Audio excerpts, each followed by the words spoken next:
is Guardian Radio, your station for up-to-the-minute news and intelligent, interactive, and engaging conversations. 96.9 FM. The views and opinions of the hosts and guests are their own and do not necessarily reflect the views of the management and staff of Guardian Radio.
Good morning. The health minister says the government's waiting on word from China before work starts on the new hospital. Over 200 receive cataract surgeries through a China partnership. And a lot of talk about Grand Bahama and Port Lucaya. The association wants a meeting with ownership and a reduction in rent for vendors. It's all straight ahead this morning. I'm Dwight Strachan, and this is Morning Blend. Wake up, it's a new day. Wake up, it's a new day. It's the start of a new way. Don't you know that it's the start of the end of the old way. Wake up, it's a new day. Wake up, it's a new day.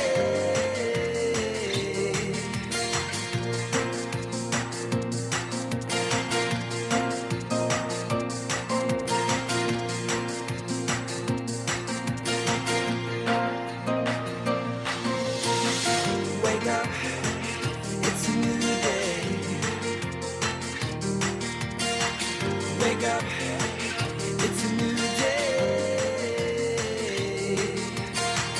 Wake up, wake up. Good morning again, Bahamas. It is Tuesday, January 6th, 2026. This is Morning Blend on Guardian Radio 96.9. Again, I'm Dwight Strachan. In a moment, Duquesa Dean will be joining us. Also this morning, as we said yesterday, we're going to be getting a little deeper into the insurance changes, the policy changes as it relates to insurance for road users and what you need to know. That's all ahead, but first, it's time for the overnight, the latest breaking news from while we're sleeping, and the top national and international headlines this morning.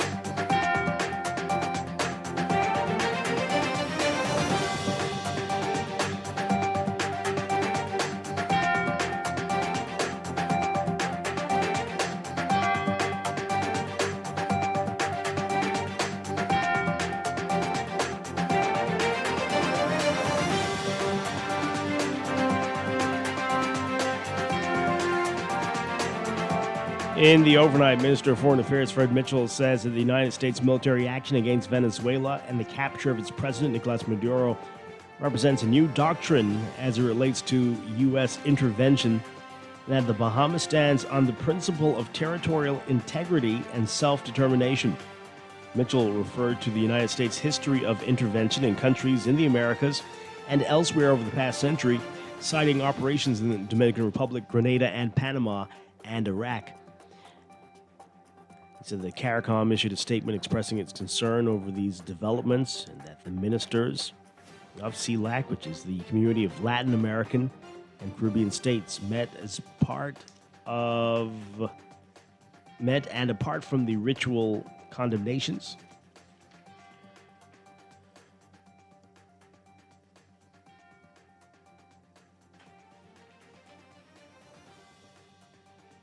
given the asymmetries of power, there does not appear to be much that can be done on a practical level. Early Saturday morning, U.S. strikes in Caracas culminated in the capture of Maduro and his wife, who were flown to New York, where they're now facing narco-terrorism charges, to which they yesterday pleaded not guilty.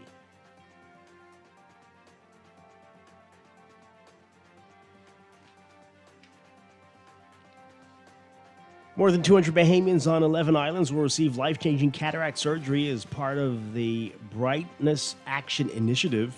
That's according to Minister of Health and Wellness, Dr. Michael Darville. The partnership between the Bahamas and the People's Republic of China was planned nearly a year ago. The procedures, which will be conducted at Princess Margaret Hospital, are a donation from China and are expected to save the hospital and patients over $5,000 in surgery fees. A team of 7 medical professionals from the Central South University of Hunan Province will partner with PMH medical professionals to carry out the procedures. Health Minister Darville also saying yesterday that the government is waiting on a response from China for the finalization of documents associated with the new 200-bed hospital on New Providence. The government signed an agreement to borrow $195 million from the Export-Import Bank of China last year, with that figure covering around 73% of the hospital project's funding. Officials say that the remaining 27%, or $72 million, will be funded by the Ministry of Finance. Darville saying during a press conference yesterday that the Chinese Exim Bank forwarded a document to the Ministry of Finance. It was signed and forwarded back to Beijing for finalization.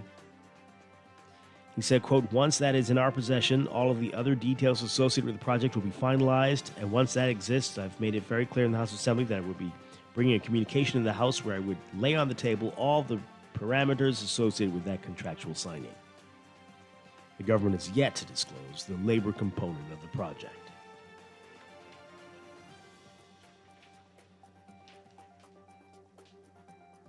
A 37-year-old fisherman unrepentant yesterday after he was sentenced to 4 months in prison for cursing and threatening to shoot police officers who responded to a domestic dispute.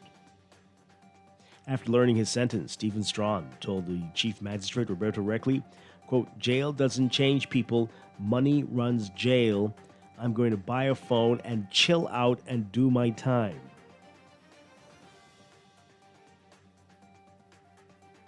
Strachan pleaded guilty to charges of disorderly behavior, threats of harm, assaulting a police officer, resisting arrest, and obscene language. The prosecutor, Inspector Dion Barr, said Inspector Akari Murray and Constable Dapri Bowles responded to a domestic dispute at Pine Yard Road on January 3rd. They met Strachan trying to force himself into an apartment while being restrained by another man. Strachan cursed the officers when they warned him about his behavior, and he put up a struggle, hitting both officers when they attempted to cuff him, prompting them to have to call for backup. Strachan, who has pending gun possession charges, also threatened to shoot the officers. Strachan said that he was having a tough time after the unexpected death of his son last month and asked for leniency. And a suspect who was shot by an attempted armed robbery victim made his first court appearance on Monday following his release from hospital.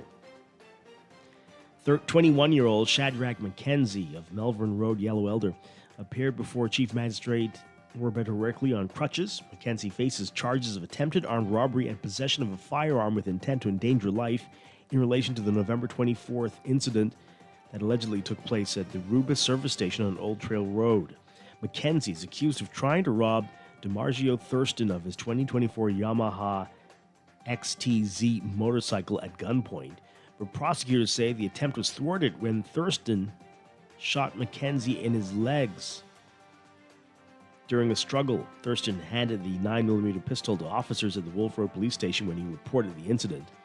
McKenzie, who was represented by Ellsworth Johnson, was not required to enter pleas to the charges and was refused bail. The matter was adjourned to May 3rd for the presentation of a voluntary bill of indictment.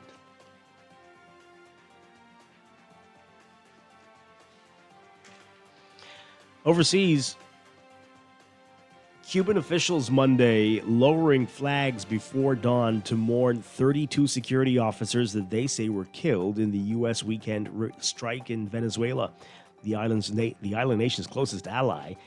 Residents are wondering now what the capture of President Nicolas Maduro means for their future in Cuba.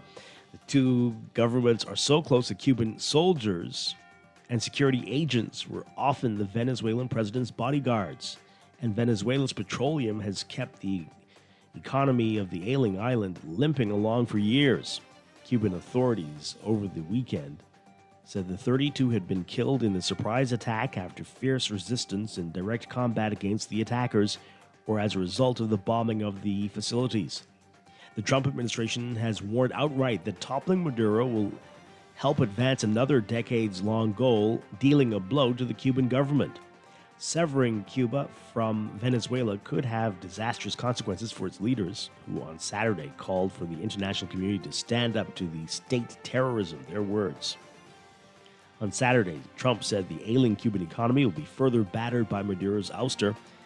Trump said of Cuba, quote, it's going down for the count. And Danish Prime Minister Mette Frederiksen saying Monday that an American takeover of Greenland would amount to the end of NATO. Her comments coming in response to U.S. President Donald Trump's renewed call for the strategic mineral-rich Arctic island to come under the U.S. control in the aftermath of the weekend military operation in Venezuela.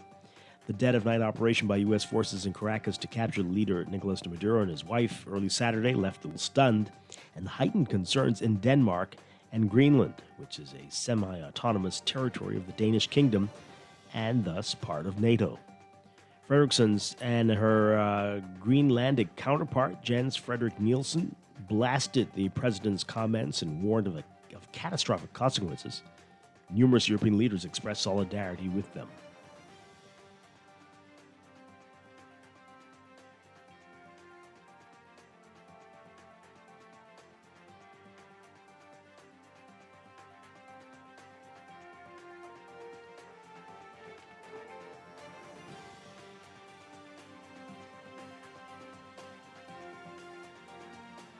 And the U.S. took the unprecedented step Monday of cutting the number of vaccines it recommends for every child, a move that leading medical groups said would undermine protections against a half dozen diseases. The change is effective immediately, meaning that the U.S. Centers for Disease Control and Prevention will now recommend that all children get vaccinated against 11 diseases. What's no longer broadly recommended is protection against flu, rotavirus, hepatitis A, hepatitis B, some forms of meningitis or RSV. Instead, protections against those diseases are only recommended for certain groups deemed high risk or when doctors recommend them in what's called shared decision-making. Trump administration officials said the overhaul, a move long sought by Health Secretary Robert F. Kennedy Jr., won't result in families who want the vaccines losing access to them and said insurance will continue to pay. But medical experts say the decision creates confusion for parents and could increase preventable diseases. States, not the federal government, will have the authority to require vaccinations for school children. While CDC requirements often influence those state regulations, some states have begun creating their own alliances to counter the Trump administration's guidance on vaccines.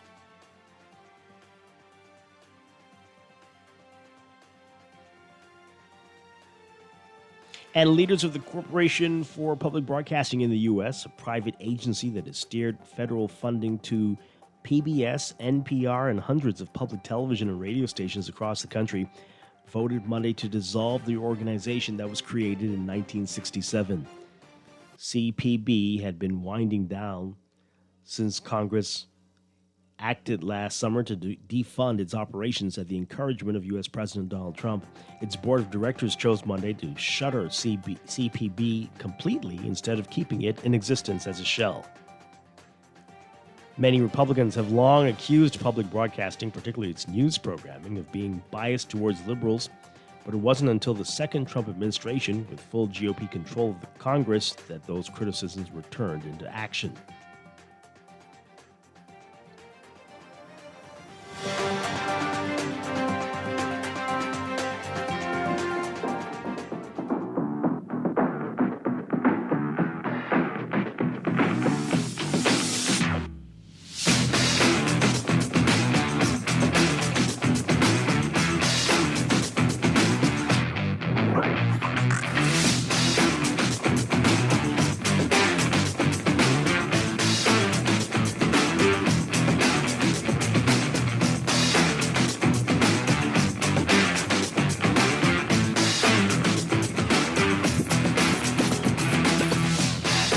In sports, track is back. The first regular track and field meet for the season is set for this weekend, Friday and Saturday, at the original Thomas A. Robinson Track and Field Stadium. The T-Bird Flyers Track and Field Club will host the Track Classic honoring the late Gregory Clark, starting at 6 p.m. on Friday and noon on Saturday. All the regular track and field events, from the sprints to middle and long distance hurdles,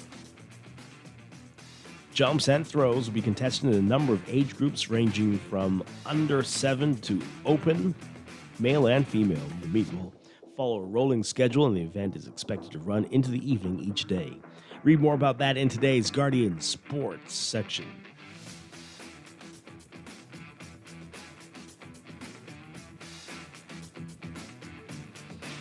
And from the NFL, 4 head coach firings, increasing the total of openings to 6 now.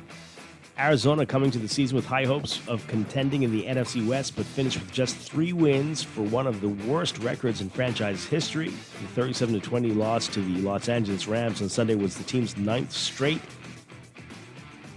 and 14th in 15 games.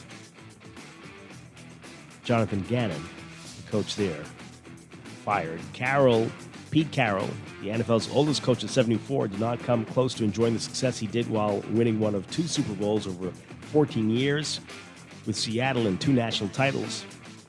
The Raiders were 3-14 in Carroll's only season and had a 10-game losing streak before they posted a 14-12 victory over Kansas City on Sunday. Another fired coach, Kevin Stefanski, with the Browns, 2 straight wins to end the regular season, couldn't save him, who was 5-12 this season and 46-58 over 6 years. He led the Browns to the playoffs in 2020 and 2023 and was AP Coach of the Year for both seasons, but he could never lock down a franchise quarterback, going through 13 starters, including 7 the past 2 seasons. And with the Atlanta Falcons, Raheem Morris has been fired. The Falcons were 8-9 2 straight years under Morris and finished this season with 4 wins in a row. And in a 3-way tie for first in the NFC South, the streak came after the team had been eliminated from playoff contention, though.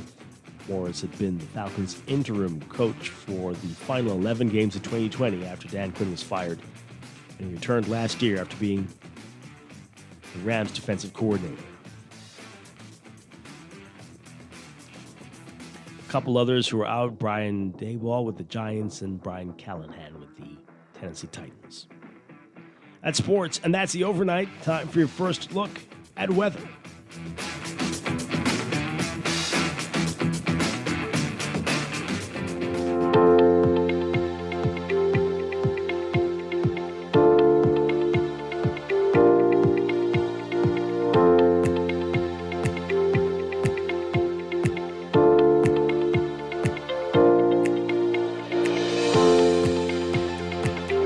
In your weather for today, we've got a high-pressure system that's supporting gentle to fresh breezes over the country, while a moist, unstable air mass continues to generate shower activity over parts of the country. There is a slight to moderate risk of rip currents affecting all Atlantic beaches. Beachgoers and swimmers are urged to exercise caution in these areas.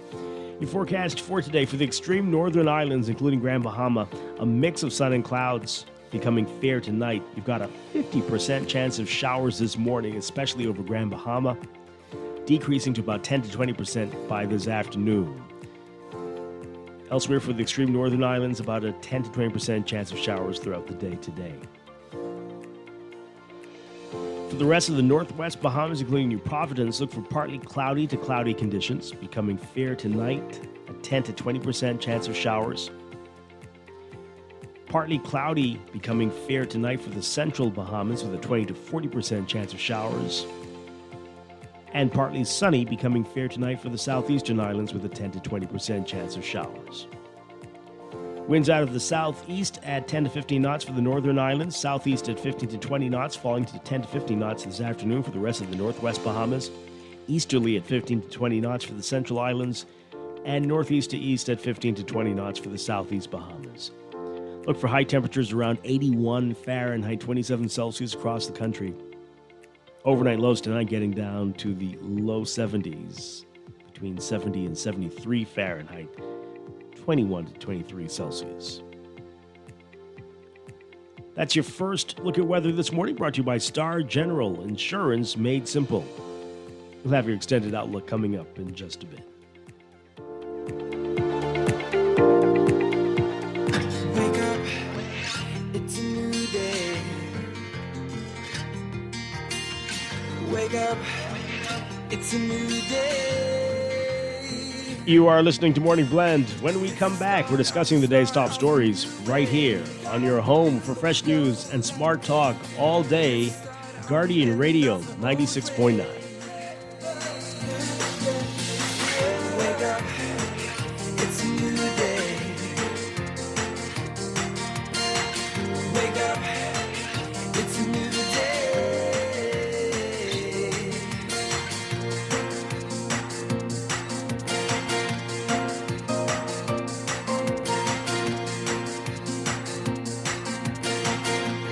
Southwest Plaza has so many stores, I've been trying to find a sensible way to list them all. There's CBS Bahamas, the Ashai Institute, BENC Snack World, Bamboo Shack Bahamas, there, the Athlete's Foot, and BTC, Games and More, John Bull, Fine Threads, Alive, Bahari, Dairy Queen, 700 Wines and Spirits, Sandy's, Clarkson, Island Luck, Starbucks, and Lowe's Pharmacy, plus Marco's Pizza and Lorraine. Southwest Plaza, what a wide array of stores. Southwest Plaza, stop by today and explore. Looking to elevate your gadget game or a tech trouble simply slowing you down? Escape to a world of innovation at Custom Computers, your go-to store for the latest cutting-edge tech. Whether you need to upgrade your life with the best from Apple and Windows or your device needs a little TLC, the Custom Computers Know-How Store is the destination for unbeatable expertise and quality repairs. With 2 convenient locations, there's a Custom Computers near you on Patton Street in Palmdale and Caves Village, or call 396-1100.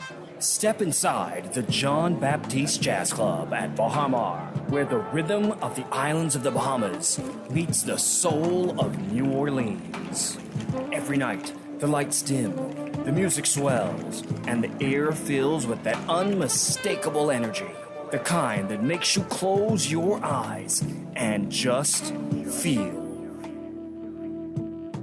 Savor signature cocktails, curated small plates, and live performances from world-class musicians, all in an intimate, artfully designed space where every seat has a story.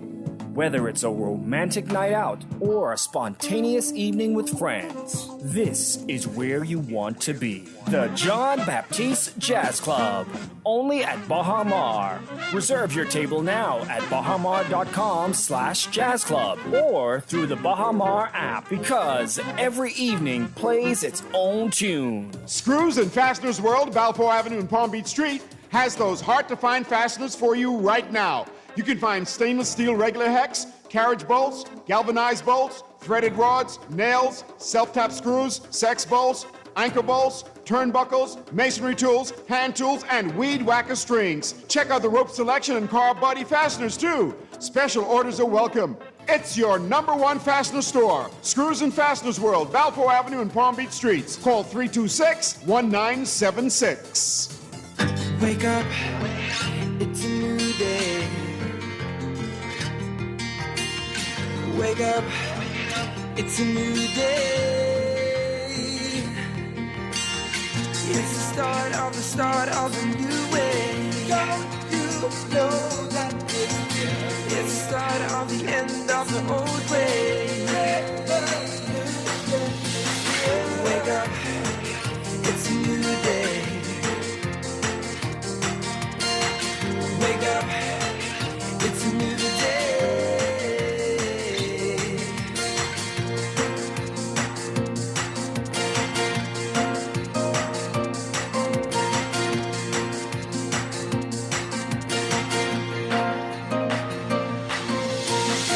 Wake up,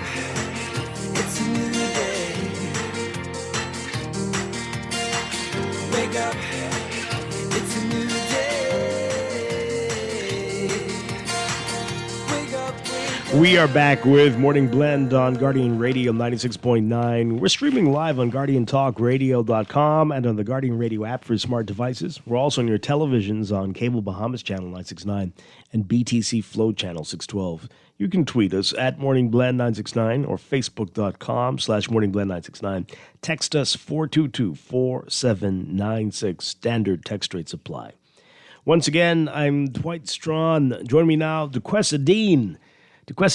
Good morning. Good morning. Happy New Year. Happy New Year to you, Dwight. I feel like I haven't seen you in a long time. Yeah, it has been. It's been a long time. Almost 3 weeks, I think. Yeah, pretty much. Happy New Year, Bahamas. I hope you guys are enjoying 2026 so far. You know, it's been pretty calm. You mean in Nassau? In Nassau it's been pretty calm. The world is on fire. It is. But let's hope Nassau can calm we don't itself need down. the fire. We definitely don't need the fire. My goodness. So we got a lot to talk about in the news. Let's begin with that right now.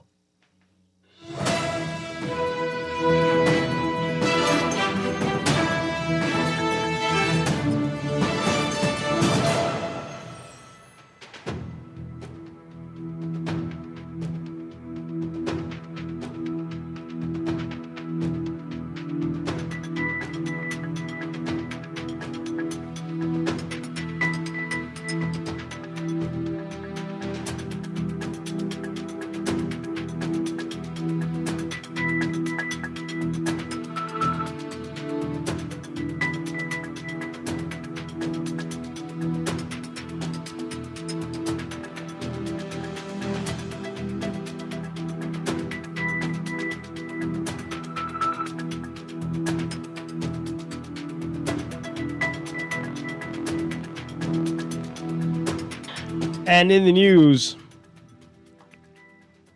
so from the Nassau Guardian Digital, Princess Margaret Hospital says they're awaiting the autopsy results of 2 of the 3 children who died in separate incidents during the first 3 days of the new year.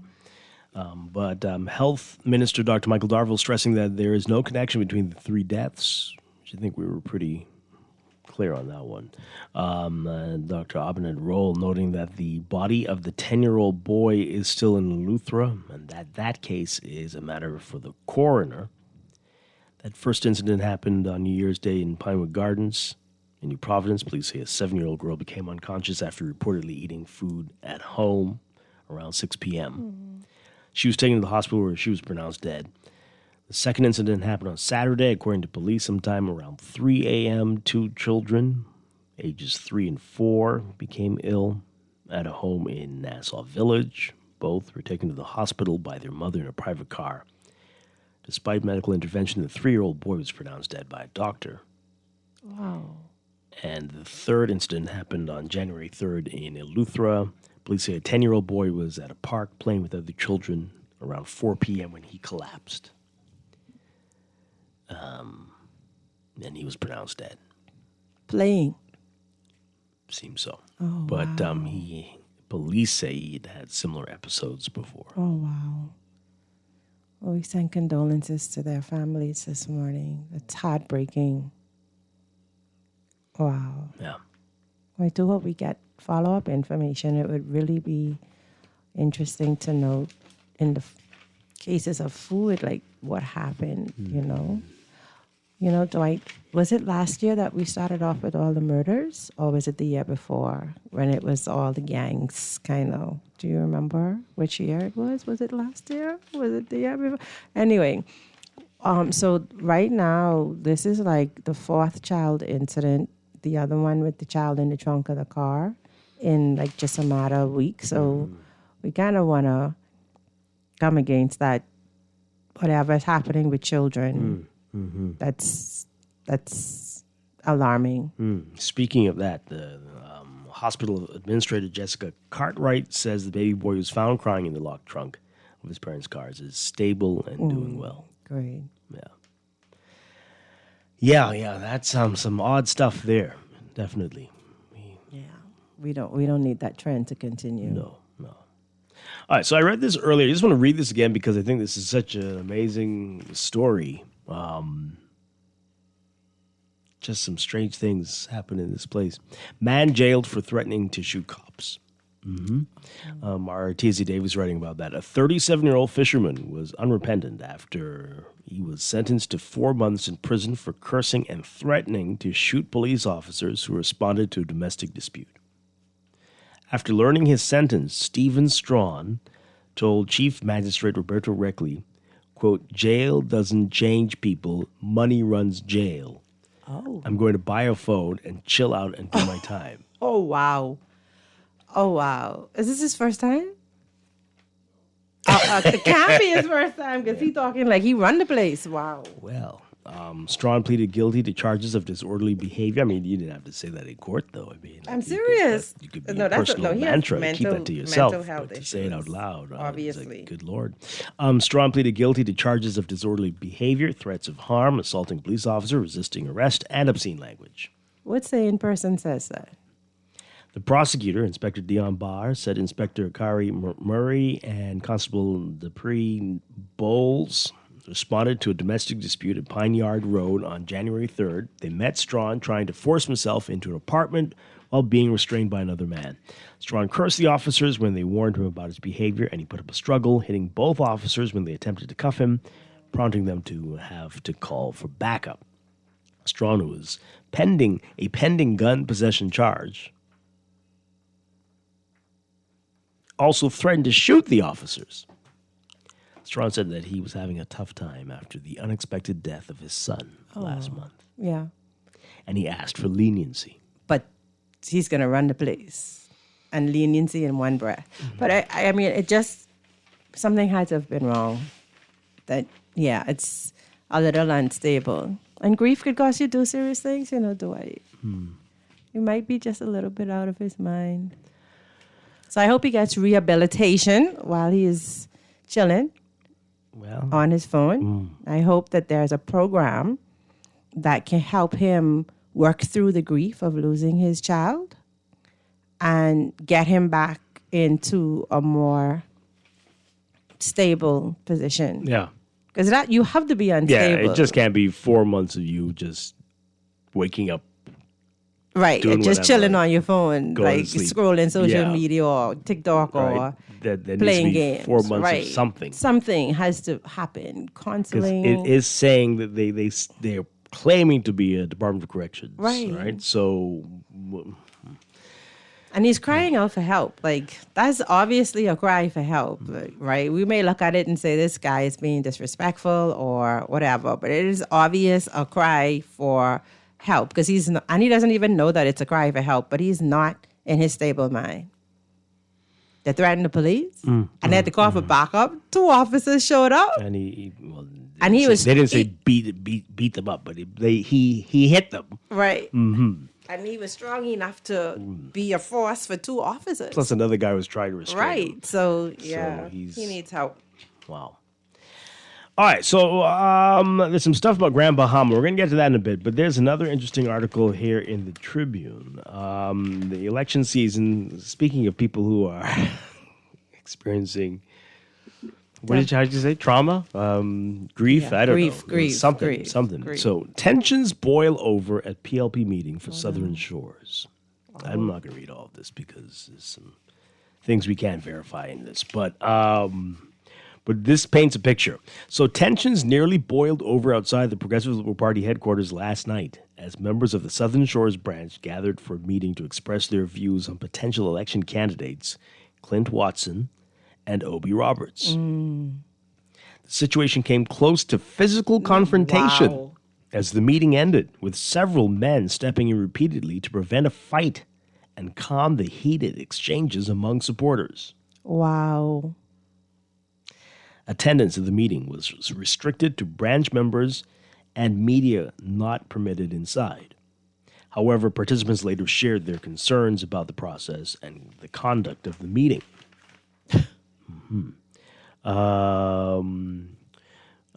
This is so sitting member of Parliament Leroy Major, something missing here, was absent. Supporters of both Watson and Roberts arrived wearing campaign paraphernalia, with a large number of Roberts supporters arriving early and Watson supporters appearing closer to the meeting start time. Strategy. As attendees exited the building, tensions escalated. What began as complaints about the meeting quickly turned into heated verbal exchanges among supporters. One party? Hey, man. Oh, okay. Family. Heated verbal exchanges among supporters, though it was unclear which individual supported which candidate. Despite the intensity of the exchanges, several persons called for unity, reminding those present that they were members of the PLP. There's a quote here for expletives. I don't know what's going on here, but anyway, okay. One person, a Watson supporter, said there was no question and answer period during the meeting, though both candidates were allowed to present their visions for the constituency. Yeah, okay. So there's a lot of back and forth on which one would be the better candidate. But it's going to be interesting to see how this goes in this constituency. Wow. Oh, boy. That's some passion. Yeah, That's some passion, Dwight. Well, boy. Meanwhile, there's another article in here. It says the Boundaries Commission is expected to table its long-awaited report in Parliament in the coming days, according to sources familiar with the matter, with proposals that include combining Bimini and the Berry Islands into a single constituency. You've heard that before, which is very strange. Historically, it's just never been the case. What's the rationale? I don't know. It's always been Berry Islands and Andros for some reason, and Bimini with Grand Bahama. But this would be interesting. The Tribune understands the report also recommends creating a new seat in Western New Providence by dividing Killarney. A move that has been widely reported, but they're saying that this newspaper reported, sure. The proposed constituency would reportedly incorporate several existing areas, combining multiple communities under a single electoral boundary. Killarney MP Dr. Hubert Minnis has previously voiced support for splitting the constituency to reflect population growth, insisting the change would not weaken his electoral prospects. What was that? What did you just do? we all heard that. Oh my gosh, Dwight. What was that about? I am just thinking this is another person that's going to be elected to Parliament who's going to do nothing. What? Exactly what I said. How You get a new what do you do? What are they doing for their constituencies? Oh, dear. Like honestly, Oh, dear. Okay. we're talking about population growth. Yes, Dr. Minnis, I agree with you, right? But do we need another person in Parliament who we rarely see, who rarely agitates for the constituency, who is not making an impact, whose mouth is going to be, would you call it? But when they put something with gag, so you can no. Well, depending on if their party wins. If the party doesn't win, they'll be very loud. So we're not taking away seats; we're just adding. Is there any talk about removing to replace, or it's just all adding? So far, adding, but this is just speculation. Sources say the report could be tabled as early as tomorrow when the House of Assembly returns following the Christmas break. Several meetings have already been held this month to finalize the document. Changes are also expected across several New Providence constituencies, including St. Barnabas, Tall Pine, Centerville, Freetown, and Garden Hills, which could see polling divisions added or reduced. Deputy Prime Minister Chester Cooper, who sits on the commission, has told reporters that the body is analyzing constituency boundaries with a focus on achieving a fairer distribution of voters. Prime Minister Philip Davis last year acknowledged that voter numbers are out of balance in one or two New Providence constituencies, saying the matter requires an anxious look, okay, to determine whether boundaries should be redrawn. While the law does not prescribe a fixed number of voters per constituency, the Constitution requires that boundaries reflect population size and that significant disparities be justified by clear practical considerations. Okay, hey, let's get your reaction to that. Especially this, again, we keep hearing it about Bimini and Berry Islands becoming a one constituency. Does that make sense? Does that work? 323-6232. 325-4316. 325-4259. Call us toll free, 242-300-5720. Tweet us, Facebook us, text us, 422-4796. Let's hear from you. Let's take this call. Good morning, caller. You're on the air. Good morning, Dwight. Good morning, Lucressa. Hi, good morning. Happy New Year to both of you all. Yes, Same Happy to New Year you. to you. Thank you. First of all, Dwight, I want to say condolence to the family of Tanya Smith Cartwright. You know, Yes. she's a former Guardian member and also a member of that former show that you and I was involved with. Yes, that's But right. Dwight, right. the one with Trent Watson and Obi Roberts, that can be easy fixed. They only need to give the two of them boxing gloves and let them punch themselves out of the Oh, situation. wow. You know, Yeah. you know, the best jammer. And see who comes on top of points. It's a points thing, right? Well, I mean, that's one way you could solve it. Yeah, that's the easy way. Sure. Yeah. But, And Dwight and to question the one with the guy who got the 4-month sentence, you know, who attacked the police. Then, you know, they still have a lot of buildings around here that they need to paint and yard to clean up. You know, so they need to give them something constructive to do. You know, and that'll probably help him. well, I'm on the Questa's side. I think she'd spend the 4 months in therapy. Yeah, he needs support. Yeah, I think, Yeah, give I them think, building to paint. Or the yard to clean up. I think he should be Yeah, talking. that'll help him. Okay. Thank you so Yeah, you're much. welcome. Excellent. Have a good one. In addition to talking to therapists, yeah. I think he should spend every day on the couch just talking to a therapist. But hey, yeah. I don't know. I hear you, Chef, but I don't know if we can't advocate violence, even if it's Saves. organized boxing. Right. No, Throw them in the boxing no, ring. we don't. Oh, no. That would be hilarious.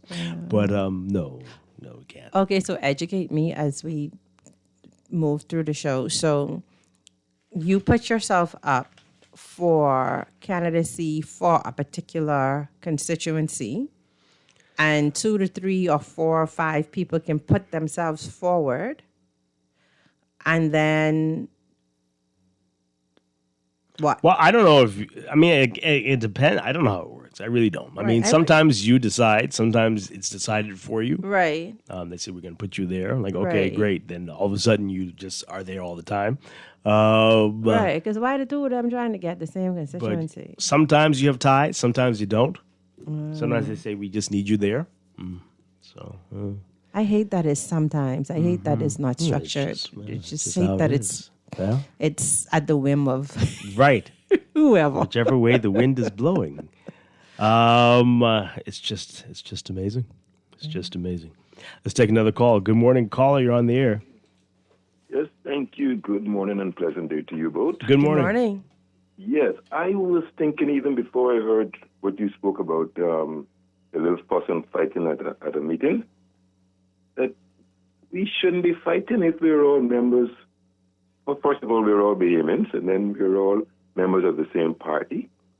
But I believe the most senior member of the party may get a nomination. And we know who the most senior member that among the two. So, I mean, why would it necessarily be that? Would it not be Well, the the most most likable, senior most member, charismatic, most We don't know. you know? Exactly. So maybe I think that's what the conflict is. That somebody here has a lot of followers, a lot of Yeah. people who are and very much invested in them. now regarding the adding members of parliament, I wonder if our budget can handle it. They'll make it, handle it. That's easy. That's an easy fix. Thank you so much for the call. All right, let's look at these text messages. Person says, what are they making these decisions on? They finally admitted that the voter register is wrong? No. I'm skeptical about the census as well because I saw nobody, and I've heard other people say the same. We're just guessing at this point on numbers that should be beyond concrete. Well, I don't know.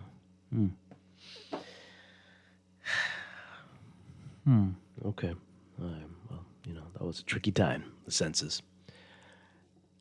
Very tricky time in the height of the pandemic. Yeah. But a lot of people were avoiding the census takers as usual. So these people who were saying they didn't see anybody, I'm sure they saw the signs on the door that said, "We were here, you weren't here. Let us know when we can come back." And did they do anything? I'm sure they did not. So it's convenient. You can bring that up when it's convenient. Is it normal? Does it, like every country do a consensus like in that form? Like, is that like normal? To do what, sorry? Like, go to door like that to like find out who live here and what everybody make, and is that standard? I mean, there are other ways. There are other ways. That's how it's done in some places. Okay. You know, there are different ways now. But yeah. Why do we want to know that information again? That's how you make decisions on constituencies and whether your social policies are working, whether the minimum wage is enough, whether the cost of living is whatever. You understand what's going on. You make how much? How many people live in this house? What? That kind of thing. Okay. Because you just, as people said, what are you making decisions on? Based on what? You need to know, and people need to be honest when they come around looking for it. Hey, silly Dwight. So boxing is now violent? Yeah, it is. So Muhammad Ali, Mike Tyson, Ray Minas, George Foreman, etc. were practicing violence when they were about. You're a very stupid person, Dexter. It is violent. It's a sport that they wanted to do. But to say that to determine who would be the representative for a constituency, you should let the candidates box it out, that's ridiculous and meant as a joke. So if you can't see the difference here, you got a problem. Maybe you were boxed in the head too much. I don't know if that's what's going on with you. 323-6232. 325. What's going on? 325-431. We're supposed to start the new year on the right foot, right? I mean, Dwight just got back. I don't understand. Man. Give him a break. 325-4316. 325-4259. Call us toll free. 242-300-5720. This person says here, the PLP them should have put the cameras up. My mom looks like we have to put on a heavyweight watch match for WWE. This is okay. They're just calling out old names. Wow. Okay. I don't know what's happening with this text, but hey, again, the previous caller mentioned it about fighting. We're not supposed to be fighting, but this is kind of healthy. You have a spirited debate about who is supposed to be the best, who will be best for you, and have everybody have their say. And mature debate. Yeah, it didn't come to blows. They said nearly. People are passionate. Yeah, but I don't know. They also didn't say that it was the two potential candidates who right. It didn't say that blow, either. Right? It said the supporters. Right. The supporters. Right. So we don't know for sure what exactly happened. Only who was there would know who almost came to blows and who. Right. Yeah. Yeah. And then you know how they are, the PLP. They'll do this, and then when they decide, they'll all be one, at least outwardly. Right. Yeah. And unlike some other people who will continue the fighting long after decisions have been made. That unity is important. Yeah, that unity is important. So, wow. 323-6232. 325-4316. 325-4259. All right, this text says here, that's why they have primaries in the U.S. for the same reason. Absolutely, and many people have been saying that, that's kind of how it should be here. We should do that instead of the almost arbitrary way it seems that that certain people are allowed to select the candidate, although they'll claim that it is kind of like that within the party. If you're registered in the party, it's kind of like a primary, sort of. Really? Yeah. There were no signs on my door. This is about the census. I don't know about other people. COVID explanations are fine, but if that's the case, they should present the data with caveats, which they kind of did. The 10-year census isn't a sample; it's a full population census. Yeah, that is true. All right. So let's start this now before we take a break. What's going on with Grand Bahama? Lots of talk. I think earlier in the week we saw Michael Pintard say that this year he's going to be focusing a lot more on Grand Bahama. Oh, his constituency? His constituency is in Is Grand in Bahama, Grand yeah. Talking about the way forward in the future for Grand Bahama. So now we have PLP Chairman Fred Mitchell saying Grand Bahama is better off under the PLP. Okay.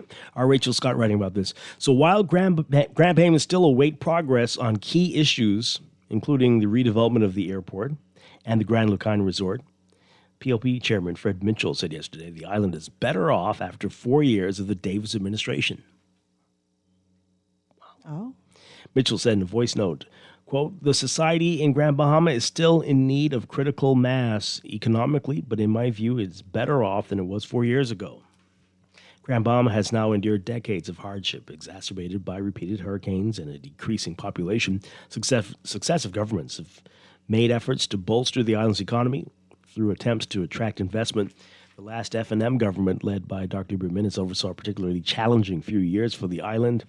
In 2018, fearing the closure of the Grand Lucane Resort, which had been a cornerstone of tourism for the island, the Minister administration purchased the property from Hong Kong conglomerate Hutchison Whampoa for $65 million with hopes of selling it off quickly.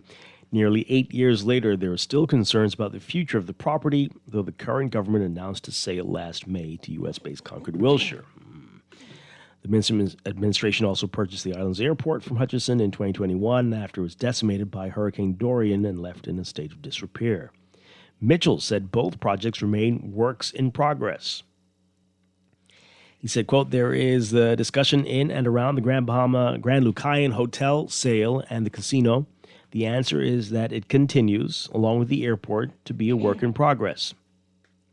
He noted that while the newly opened Carnival Port in East Grand Bahama, Celebration Key, has been a success for the island in many ways, it's also had unintended negative impacts. He said, quote, the Carnival investment out east has been a boon for employment, but the observation from vendors is that their customer base has drifted east, and some say they've lost their customer base altogether as a result of the investment. There is, as a matter of fact, then, what you call an unintended consequence of this development, and our Ministry of Tourism is hard at work trying to rebalance this. Really? Okay, well, so, but still better 4 years later. Well, they must have been really bad. Was all of that said to demonstrate that it's better? Because I don't see it. Unbiased it might not be opinion, worse. It might not right? be worse. But how is it better? You're not saying it's equal. You're saying it's better. Well, things were really bad. How is it better? 4 years ago. Wow. Okay. So, and there's also some stories about Port Lucaya. We'll get to that in a bit. But let's get your reaction to that. What's really going on with Grand Bahama? And why can't we fix it? Just can't get a break. Right. Just cannot get a break. Caller would say you on it. Good morning. Hi, good morning. Are you there? No, call us back. 323-6232. 325-4316. 325-4259. Toll free 242-300-5720. Calls from Grand Bahama. This person says here, this is back to what we were talking about earlier with West End and Bimini and Barry Islands. Bimini cannot stay with West End because a myriad of promises were made during the by-election, and the Prime Minister himself told the voters that if the PLP didn't do all they promised, the voters should not put them back in. So some gerrymandering has to take place. I'm sure that you all have the tape of the Prime Minister saying that. What does that have to do with moving Bimini to the Barry Islands, combining that? We do remember that. Everyone knows that part, but explain that part. This person says here, what? I can't read that. I don't think that's accurate to read. The road traffic. Yeah, we can get to that in just a bit. Caller, good morning. You're on the air. Good morning to both of you. Alan Johnson calling from Grand Bahama. Good morning. Happy New Year. Yeah. Happy New Year to you and to the wider Bahamas. Just let me first do a correction on that text that you read. The Prime Minister was speaking to the wider Bahamas as well as West End when he said, Oh, really? Yeah, he was staring right into Zedna's camera when he said to them, because, he said to them, if I'm a man of my word, if I don't keep these promises for West End, I wouldn't come back to you. So I expected him to keep his word. Because he made $700 million worth of promises, Okay. All right. And I know, and I would wish the media would verify this, because 5 years ago, the seawall he promised was $198 million. We already saw the $187 million for the road. We already know a new school is going to run about $25 million. We already know what a new clinic is going to cost. We already know the housing that he said he's going to bring. The additional seawall in the 8 Mile Rock could very easily be another $80 million. And then you add the clinic, the ambulatory care, the airport that he promised that is going to come to West End. I mean, it may be closer to $1 billion when you look at what it is. And this is not me saying this. This is evidenced in the campaign on the campaign trail. And so the Prime Minister should keep his word and not come back to the Bahamian people, send someone else. But when you ask what has to happen to Grand Bahama, it has to start with Freeport. Freeport must become an autonomous municipality. You call it local government. There is no exception. And I would and this is again where the media allows them to smoke and mirrors us and to gaslight us about what it requires for Freeport. If you look at the $3 billion worth of announcement that has been made, those $3 billion worth of announcement goes all the way back to Perry Christie's first term. Oh, no. And so we keep repeating the same announcement as if these are new. And then when you look at the $3 billion worth of announcement, let me ask you a question, Dwight, and the question. If you have a business and you have a car as your business that you spend $50,000 on, and after a few years the car has an accident, and the insurance pays you $35,000, and then you decide to buy a $60,000 car to replace it, is that a $60,000 investment? It is not. You're replacing a tool, an equipment that is necessary for you to come back into business. So when you look at the shipyard with the $600 million worth of docks, it is just an improvement of the docks they lost, And so we just don't ask the question. You had every single prime minister, Dwight, and you can verify this, since 2002 says there will be no economic recovery or development of the Bahamas without Freeport playing, Grand Bahama playing a central role. All right, so let's get it back to what you were saying about the semi-autonomous municipality. No, that's what I'm saying to you. They tell you, they told you for 25 years that it will not happen without Freeport. Yeah. So what do we need to do to make them act on this, to realize that this has to happen? We have to educate Bahamians as to the benefits of fixing this, regardless of the skeletons in the closet they want. Understand this. Under the Hawkesbury Creek Agreement, it says no law can apply in Freeport that can't apply to Bahamians everywhere.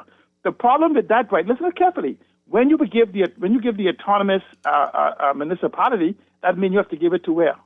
Everywhere else. Because that's how local government came about. Local government came about because it was for Freeport, and they had to give it to the rest of the Bahamas. So that's the problem, is that we keep crying for local government when we already have it in Freeport, we already have it in law. But the local government that we need to give to Freeport is where you separate the ownership. Because what you have is you have a group of families that is setting the rules for themselves, so they could set the threshold very low. Freeport cannot develop unless there's $1 billion a year of new money that is put in on the ground. This is not no opinion. This is a database thing. Minimum $1 billion a year to grow the economy. But it could be grown if we accept that we do have a housing crisis. We do have the need to grow the tourism product. We do need to grow the digital economy. We do need to grow the knowledge economy. All of these different things that we talk about. Infrastructurally, Grand Bahama is already prepared for up to 250,000 people. And so when we update the infrastructure for Grand Bahama, here's what happens though. Local government would separate the ownership and of the families that owns and governs themselves and put it as a municipal government, local government that is totally devoid of the influence coming from central government. Self-taxation, duty-free claims, all the things that comes under the Hawkesbury Creek Agreement. So now in Freeport, you can grow. Remember they said, think about it, Dwight. If they claiming the Port Authority owes $75 million a year, how much money that means the city of Freeport generates? Wow. So Freeport is an ability to generate and run itself if it's actually developed in the way it's supposed to. But when we start telling people that in Freeport, tell Bahamians that in Freeport you could come and get a job in Freeport that pays you that livable wage, and the price you pay for a piece of property in New Providence, you could buy a 3-bedroom house on Grand Bahama. You could cost 50, 60, 70, 80,000 Bahamians to leave New Providence, to come to Grand Bahama, to live a better life with a lower cost of living. But we just have to have the full conversation in context of exactly what's to happen. And then what you do is you challenge the people in the House of Assembly today and those seeking to ask them, do you really understand the Hawkesbury Creek Agreement? Do you understand what the potential of Grand Bahama is that your leaders for 25 years have said there'll be no development of Grand Bahama without no development of the Bahamas without Grand Bahama, and why that is proven to be true? But, Dwight, we just changed the conversation in 2026, and in 6 months before the election and 4 months before the election, we can have Bahamians seeing the future of the entire Bahamas through the vision of Grand Bahama being the new oasis for the economic development and empowerment of Bahamians. And we'll have a further conversation with Dwight. This is me only saying this. Finding the funding is easy because the banking industry has literally died. Banking financial services in the Bahamas really don't exist, except in the minds of our people.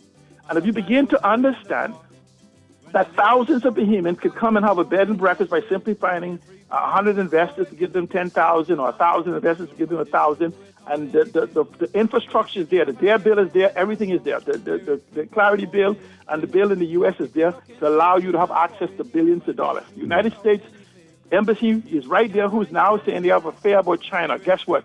Give us access to the capital markets in your country into the billions of dollars, which is a small change to them, but a big deal to us. And we can build a new economy in Grand Bahama that benefits all Bahamians. Yeah. Thank you so much. All right. Thank you very much. I totally believe that. Do the politicians get it? That's the problem. I don't think they understand, and they're still going to talk nonsense about the families and the role that they must continue to play, which is absolute nonsense. The only role they should play is if they want to be elected to be a part of that municipal government. Yeah. And that's going to be the problem. But it has to happen. It has to happen, and it has to happen for many other parts of this country. We've got to go to a break. This is Morning Blend on Guardian Radio 96.9. So if you're looking, searching, and worried, you'll find it's true without any fail. If you can't find your friends in Nassau, they're in Freeport or they're in jail. This is Guardian Radio 96.9 FM, streaming on GuardianTalkRadio.com and the Guardian Radio app, Nassau, Bahamas.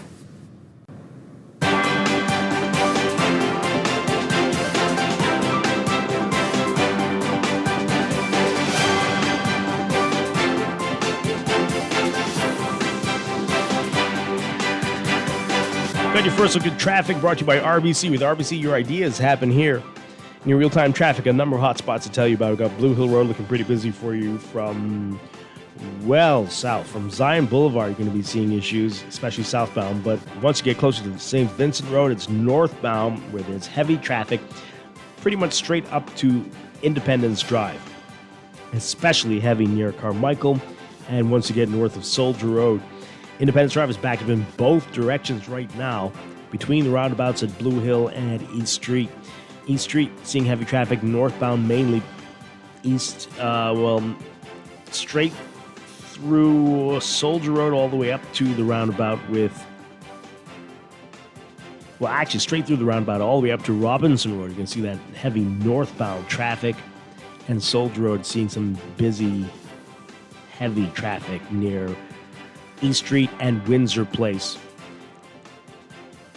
And all the way up to, Robinson Road and Prince Charles Drive. That intersection looking pretty busy for you as well. Prince Charles Drive with the major intersections. Eastern Road, heavy westbound traffic. And West Bay Street near Saunders Beach, slow-moving eastbound traffic. Of course, Milo Butler Highway, heavy for you well south of the Fire Trail roundabout, straight through to Tonic Williams Darling Highway, picking up again at the six-legged roundabout. On Providence Highway, northbound, eastbound on John F. Kennedy Drive. And some slow-moving traffic southbound on the Providence Highway. So you're going to need a lot of patience this morning. Good luck with that. That's your real-time traffic. And your Morning Blend Traffic Alert brought to you by RBC. With RBC, your goals happen here. We'll be back with more Morning Blend after the news here on Guardian Radio 96.9.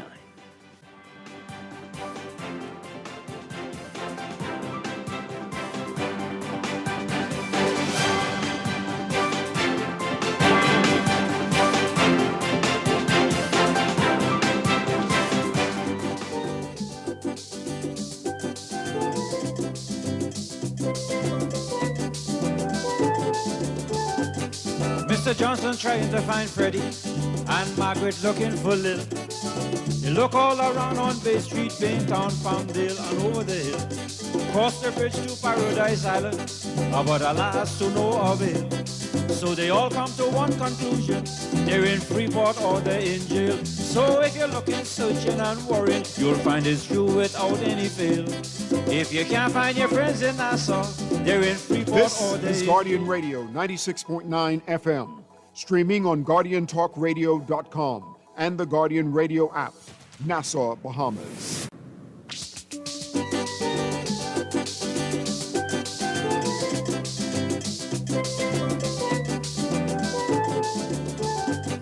Mr. Johnson trying to find Freddie, and Margaret looking for Lil. They look all around on Bay Street, Baintown, Palmdale, and over the hill. Cross the bridge to Paradise Island, but alas, to no avail.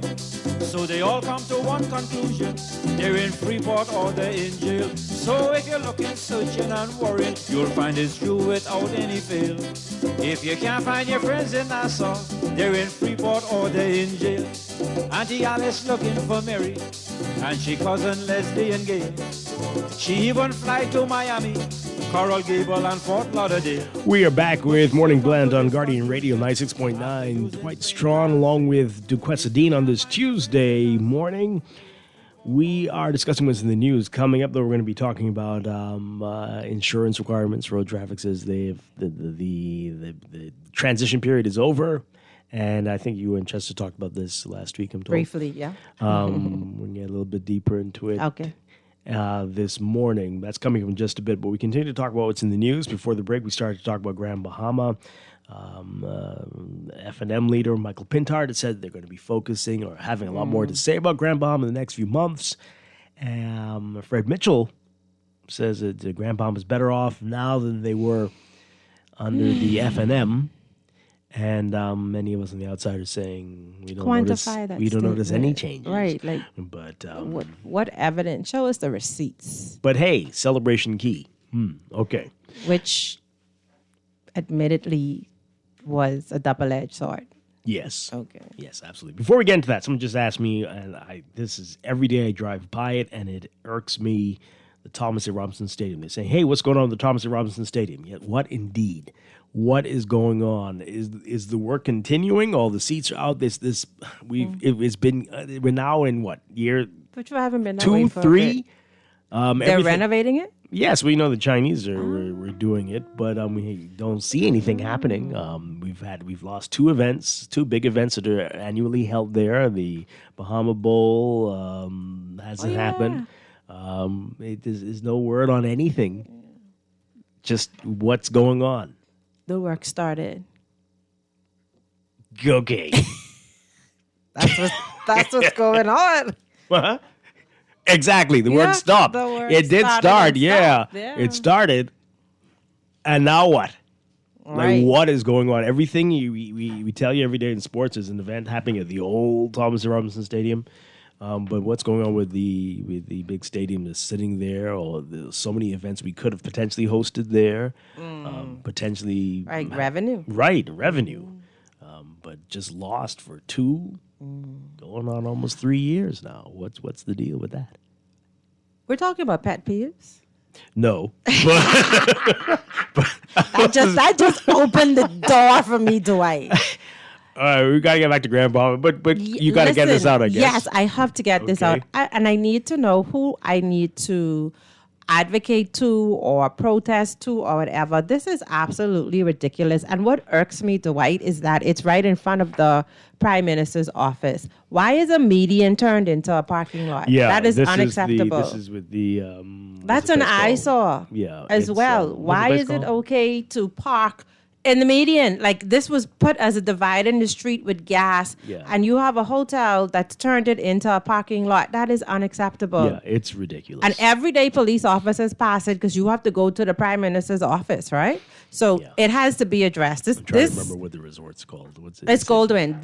Cannot continue. This cannot continue. Well, it's been a couple years now. But it has to stop.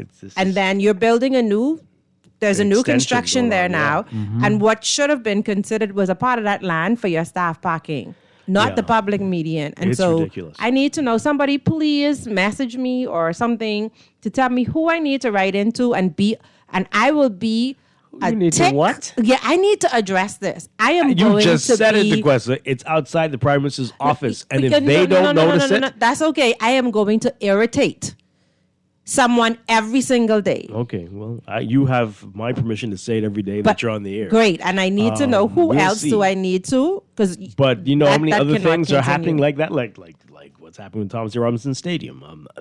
So many other things that apparently our politicians don't see, crazy, and ignore and can turn a blind eye to it. The other day I went to the domestic terminal. Do they use the domestic terminal? When you're driving up to the domestic terminal, all this unkept grass, it's and creepy. And you could look through the fence and see the grass growing up. Why isn't it given the same attention as the international? Why aren't every time I go there, it's crazy. Did I take a wrong turn? But tourists leave from there. They go to Air Canada, they go British, all of those, we are taking, it's insanity. It's really creepy. It's crazy. Mm-hmm. Okay, so those two things are on my agenda for 2026. Okay.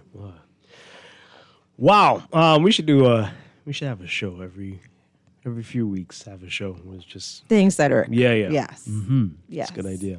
But it is disgraceful, and absolutely nobody cares. All right, so let's get back to Grand Bahama. Seattle made some great points there, and I need to understand because you won't see it. Grand Bahamians are frustrated, but they don't.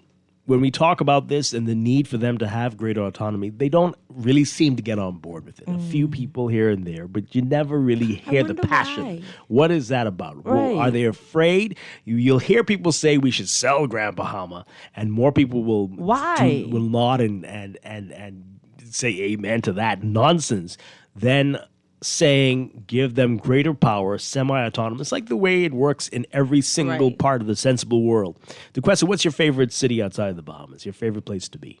I'm kind of biased with it. Old school city, Pensacola, because it's calm. Pensacola. Yeah, it's like old school, old soul. No answer ever. Right, because I'm no not one has like ever said that. Right, I'm not like not a even big the people city of girl. Pensacola. So I really love that it's quiet, it's organized, it's orderly. I could jump. I literally walk every single morning 3 miles from my son's house, whichever direction.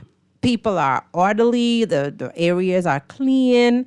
I've never seen a politician, right? But I feel safe. Whether I am or not is irrelevant. It's how I feel. The houses are upkept. There's no litter. It's not dirty. Yeah. Well, you know who's running. I mean, you don't know who's running. But who is not running the city is Donald Trump. Who's not running the city is probably even the governor is not running the city. There's a mayor, there's a city council, those people are handling that, and so the issues there are not going to be the issues in Miami. Right. Are not going to be the issues in Jacksonville. Right. Are not going to be the issues in Orlando or Tampa. Right. They're all one state, but they have their own stuff together. Yeah. And they're handling it and making what they can of what they have. Yeah. And seeking out business opportunities and investments on their own. They have to follow the laws, of course, but they don't wait for the president or even the governor to decide on things that matter. You see me shaking my head. Why are we stuck? We know why we're stuck. No, I don't know why. Dwight, if It doesn't make any sense. So I'm so sorry, first of all, to say this. We know that we have a corruption problem. There's no secret. Even with me just publicly saying it, whatever. There's Is no our secret. corruption problem greater than the United States' corruption I problem? have no idea. I don't know. However, the system that is in place currently allows it to happen. Well, why would you cut your nose off to spite your face? Mm-hmm. Literally, why would you give structure, transparency? Like, why would you do those things? Why would there be order in how a contract is given? Why? Mm-hmm. Then you can't reward your... All right, so you're saying the people who love corruption love the system we have now and don't want it to change. Absolutely. So what, is that the majority of us? Because the rest of us are very quiet. The rest of us, in my opinion, I've not just been switched on as yet. Like, it's what has always been. No, seriously. But you're complaining every day. Some of us are complaining. Everybody is, especially when their party is not in power. Every day they have a problem, but they're like, what? Oh, well, that's just how it is? No, right. Exactly.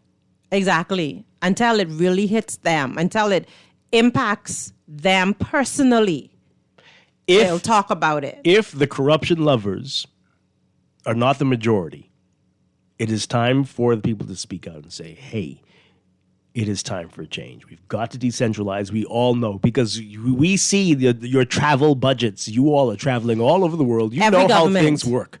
You go to these cities and you see how they are functioning. The transportation, absolutely, everything is impeccable. You know that it can be better. We demand better too. More of us. And there are similarities with all of these cities. They are decentralized from the central government, and they're allowed to have autonomy over many of these issues. We need that. It doesn't have to happen immediately for everybody. This is how many of the world's great countries function. That gradually it spread to different parts. And you can start with Grand Bahama. We need something different. Let's hear from you, folks. 323-6232. 325-4316. 325-4259. Call us toll free, 242-300-5720. Tweet us, Facebook us, text us, 422-4796. Why aren't the Family Island MPs speaking more like this? Right? Well, we know why. So I keep saying, like, we know why. If they speak out, if they go against the grain, they are punished. They are blacklisted. They have to fall in line. And if they don't, the consequences are severe for them, as we have seen when others have tried to do it. And so you are essentially having to be quiet and go with the flow, or go. Wow, let's take this call. Good morning, call. You're on the air. Yeah, good morning, Dwight again. Good morning. And good morning. Request a Happy New Year to you, ma'am. And good morning. I support your two initiatives that you want to embark on. Thank you. It's the election cycle, I'll call it. You know, Dwight, you always come saying that comparing the Bahamas with the U.S. about whether we have more corruption than the U.S. than not. That ain't really the point, you know, Dwight. The point is this. You could go, you could Google, you can check all of the jails in the U.S. You will see senior politicians and senior public officials in jail. Check the Bahamas on and see when is the last time a politician went to jail. Wow. That's the principal difference between other countries' corruption and the Bahamas' corruption. They prosecute. We don't. Now that has been established, what are we going to do about it? That's a great point. You know, we're not doing nothing. And when I call your show, Dwight, I don't complain. I don't be complaining. I don't be crying. These are the two operative words that these politicians and people who are benefiting use. I raise public awareness. That's what I do. But you'll never see me crying. You'll never see me complaining as a Bahamian in this country. Mm-hmm. And not all of us agree with the way successive governments have been governing the Bahamas. And I speak out because I don't want to feel the brunt. You know, when major countries step down and they put their feet on the Bahamas' neck, the people who are going to suffer most are the people who are at the bottom. I happen to be at the bottom. That's why I speak, because I want these people to understand that not all of us agree with the way we govern in the Bahamas. Now, I also want to offer my condolences, Dwight, to the families of those 3 young kids who would have died, I guess in this case so far mysteriously, because we don't know exactly what went down. But we hope that a proper investigation be done to determine exactly what is going on with our children. Yeah, absolutely. We've got to protect our children much better than what we have been doing in recent times. So I really would like, I really felt that for these kids during this time. But Dwight, I listened to C. Allen this morning. Great contribution C. Allen made. But isn't that totally different from that chaos you saw at the PLP branch last evening? What do you mean? How so? That is what we want, Dwight. We want clear, concise, constructive, intelligent debate. We don't need, and unfortunately, and like I said, and I keep saying, you guys put a lot of time into preparing the general public for these shows.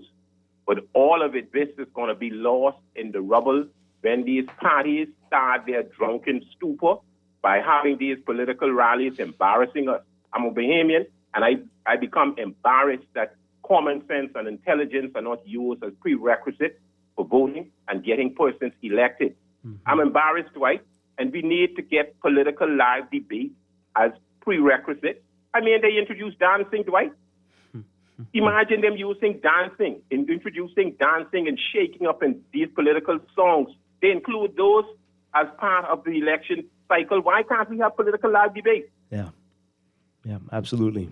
Yeah. I mean, this is it's just embarrassing. It's just embarrassing to me, right? I'm embarrassed as a Bahamian because we could do much better than what we are doing.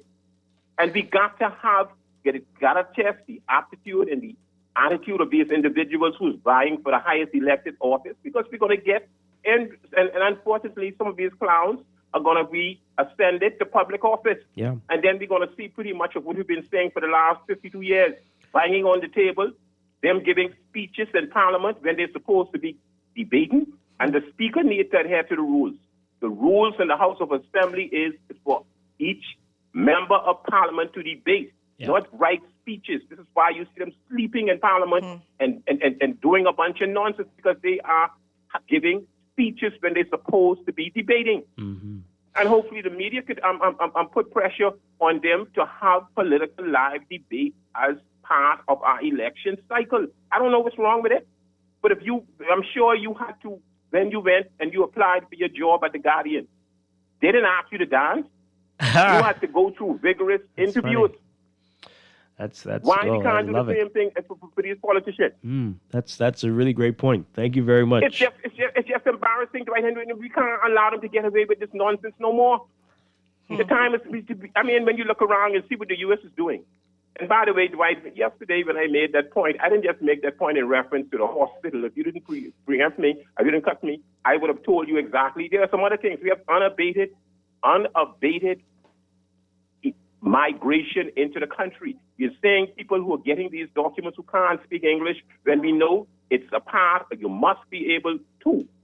Other countries are taking steps towards countries like the Bahamas.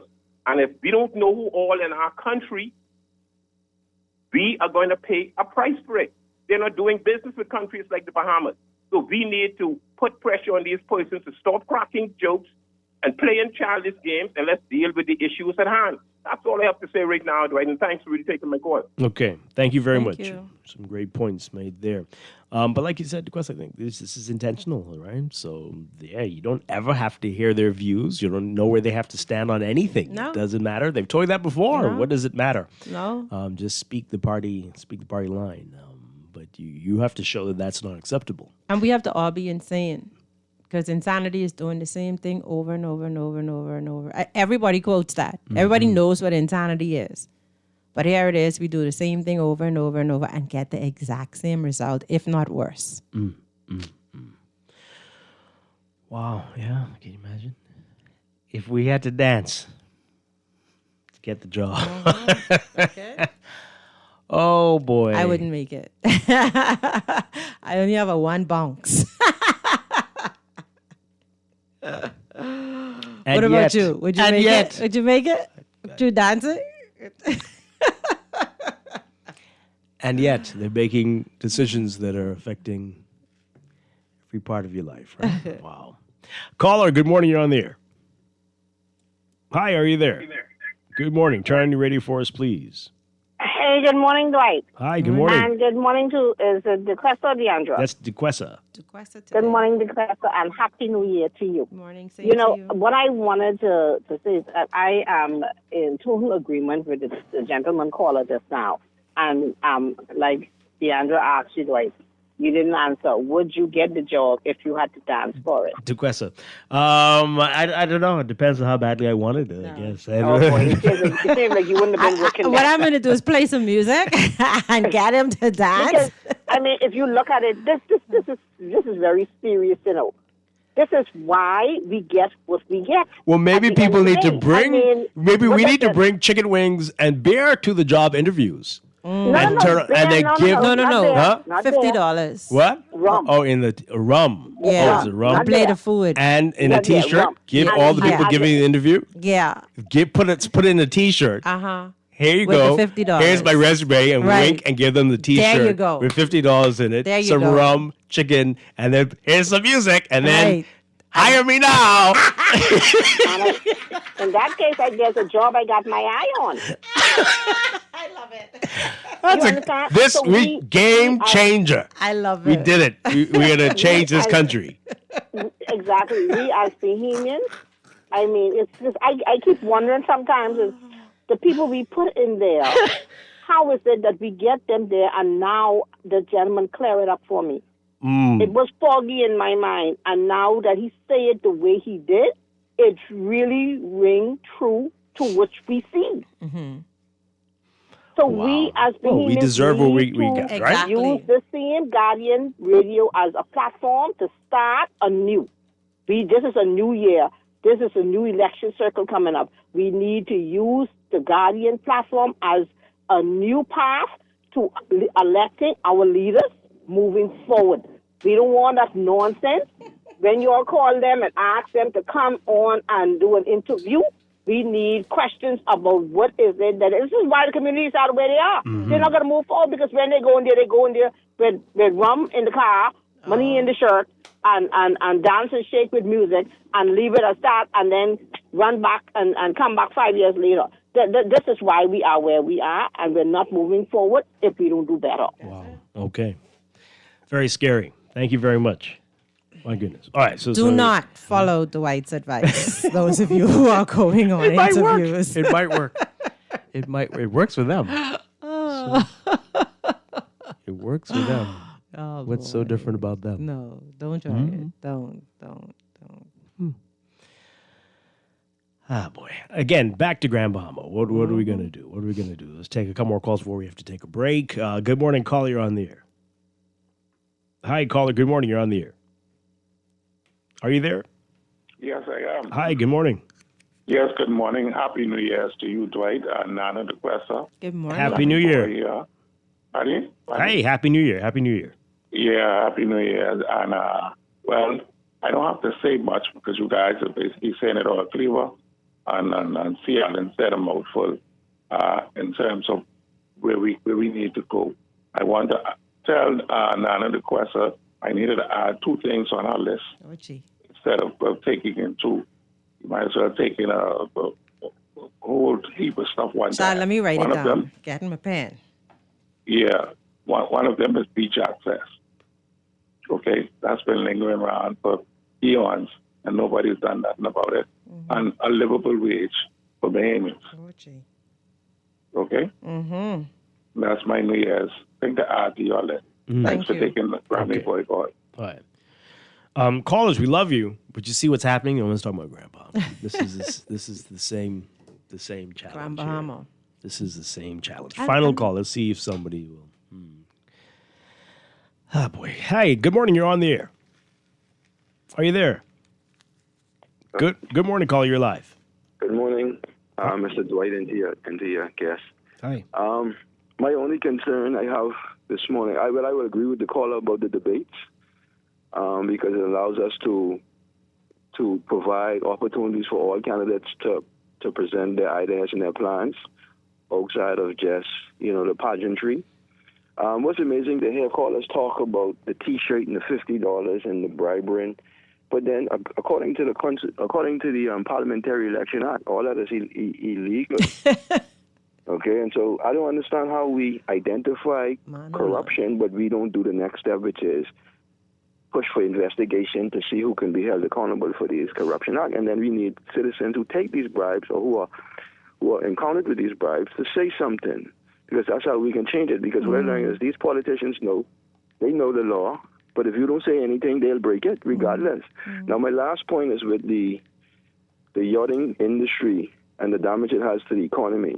What I want the public to understand is the government or the Prime Minister has a duty to now come forward and show how his forecast has been detrimental to the economy at large. Because you cannot come into a budget reading and forecast that you're going to make $2, and then 6 months later you only make 50 cents and expect that your budget was not impacted negatively. And if it was, which it was, what is his plan to fix the issues now economically that we are now faced with?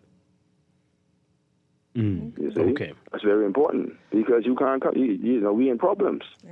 You can't just start over. You can't just stop in the middle of the game and say, oh, okay, let's start over. Even though we make a mistake, let's reset the rules.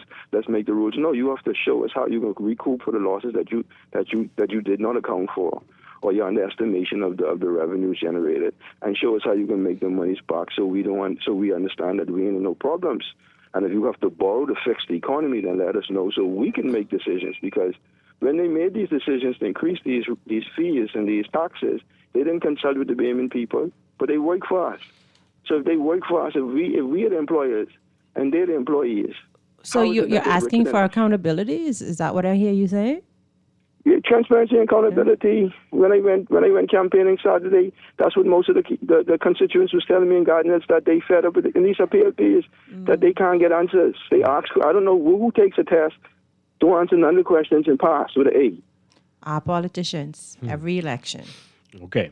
So it's frustrating as a young man, 43, to understand that we as a citizen cannot be down on people like myself for challenging corruption, but then the persons who are openly producing corruption, we smiling up in their face, we praising them, we trying to make them look like they're heroes. I've seen the Prime Minister, from he coming to office, he's been trying to whitewash, or he's trying to fix people's reputation who were criminals or who were doing illegal things in the past.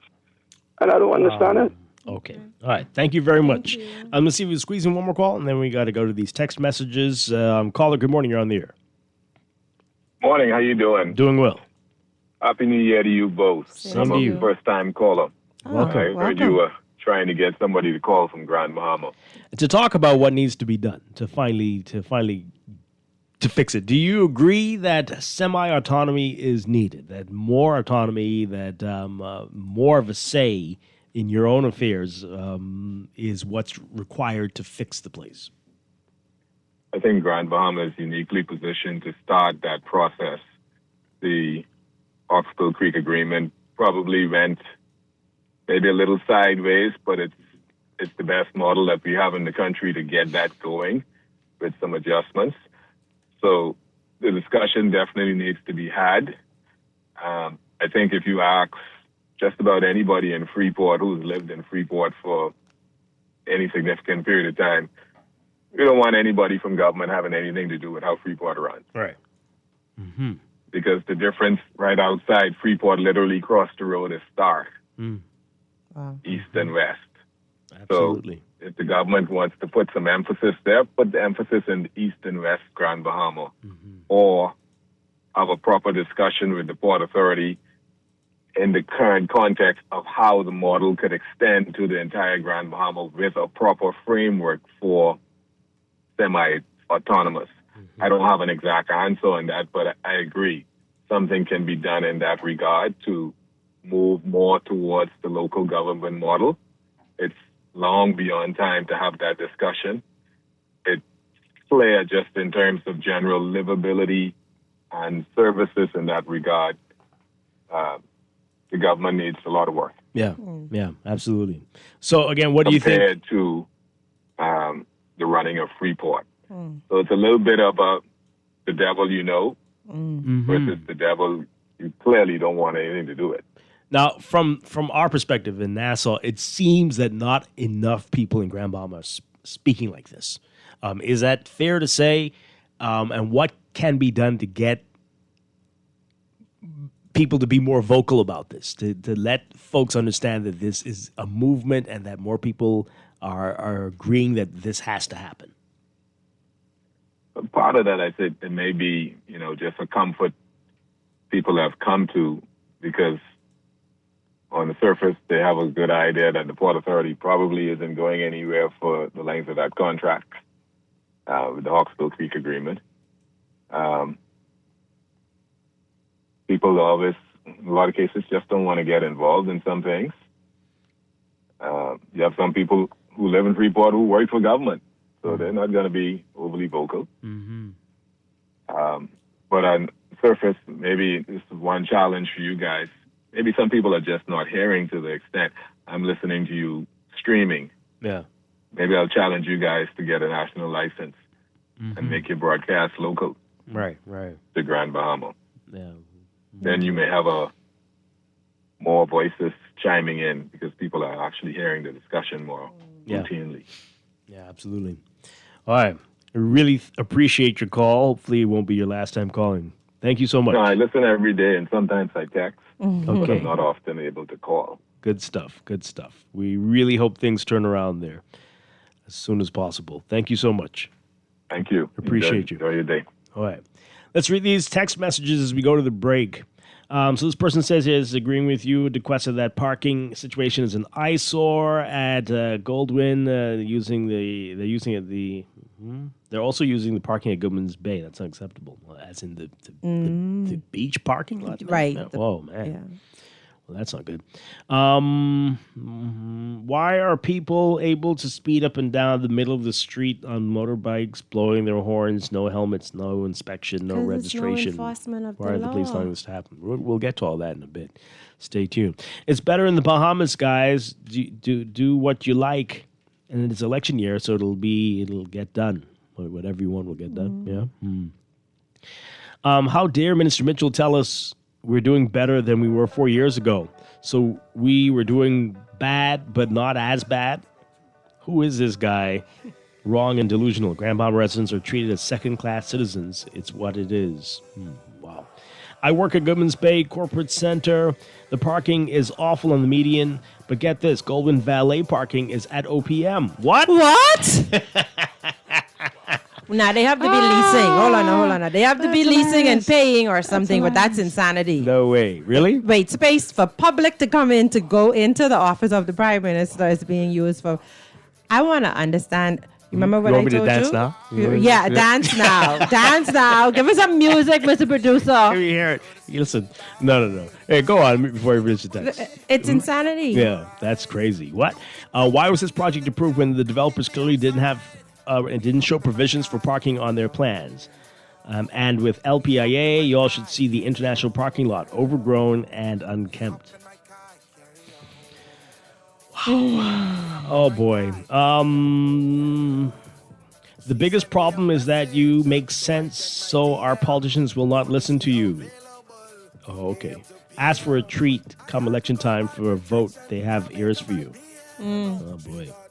The government needs to deal with the parking now at Propel Tract and West Bay Street, the parking opposite Goodman's Bay, parking center in the median in front of the Prime Minister's office, and throughout the island. The landscape is being destroyed. Yeah, and I don't want to block anybody's hustle, but these cars that people are parking all over the place for sale, this is ridiculous now. Come on, everybody, what are you doing? What are you doing? We'll pick this up on the other side. We'll get into insurance and the lack thereof for motor vehicles And the policing on of the said. streets. Oh, boy. Yeah. So it's only going to get more depressing on this first Tuesday of 2026. Morning Blend on Guardian Radio 96.9. Stay with us. Let me dance. Let's dance. Let's dance for our jobs. Yeah. Give her the more and drive it home. Now she don't wanna leave exec alone. She all in my jet, man, this girl she soaking wet. In my cockpit, eat it off the boat. She want a mountain wave wide, whoa. Her body craving me inside, yeah. I bend her over like so. Looking for a school that's international, proudly Bahamian, and truly invested in your child's future? Bring the kids and join us at the St. Andrews International School Open House on Saturday, January 17th at 11 a.m. Meet our passionate teachers, tour our campus, and experience a vibrant, welcoming community where students are supported, challenged, and inspired to lead with confidence. Come see the St. Andrews difference for yourself. Visit standrewsbahamas.com or call 677-7800. St. Andrews International School, Ethics and Excellence. Mom, the Christmas cookies are ready. We leave them right here under the tree for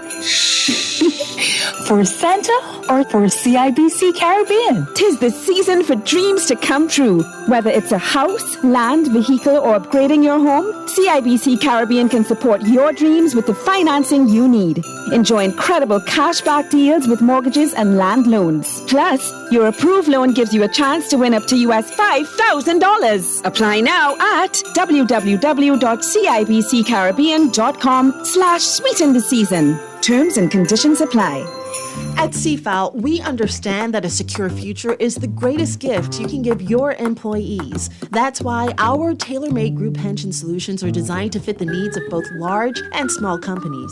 With CFAL, you can provide the retirement you and your employees deserve, ensuring peace of mind and financial stability for years to come. Join the many businesses that have already entrusted CFAL to create the right pension plan for their employees, and let us help you build a brighter future for your team. Visit us at cfal.com to get started on building wealth so you can live well. CFAL, growing wealth for future generations.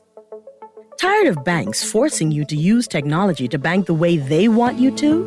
Your convenience is important. So no matter what your banking needs, Commonwealth Bank's friendly staff are always available in branch for that personal one-on-one service. But when you choose technology, our online and mobile banking app offers you state-of-the-art functionality. The choice is yours. Commonwealth Bank. Bank the way you want. Wake up, it's a new day.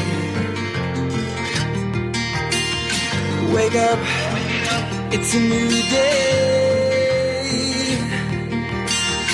It's the start of the start of... Here's the Sure-winning art store moment from Shelley and Dee Dee.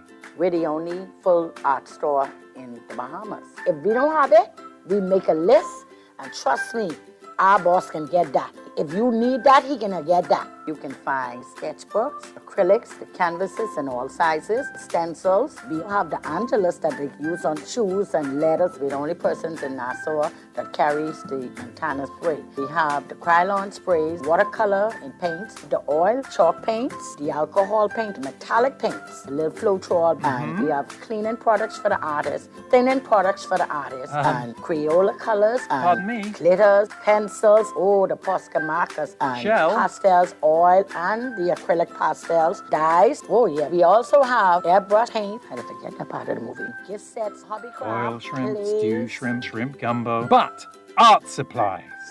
We have a lot of them. Sherwin Williams Art Store. Find colour in every day. Mommy, are you renting to Santa too? You have Santa. I have CIBC Caribbean. CIBC has sweetened the season so you can bring your holiday dreams to life and wrap a new home or land with incredible cashback deals. Plus, your approved loan gives you a chance to win up to US $5,000. Apply now at www.cibccaribbean.com/sweeten the season. Terms and conditions apply.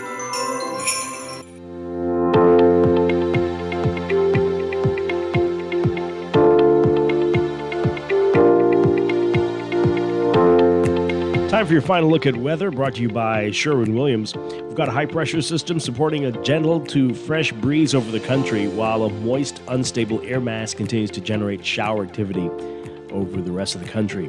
Showers will persist along the edge of this ridge across portions of the northern islands through to midweek as the warming trend continues within a strengthening high-pressure regime.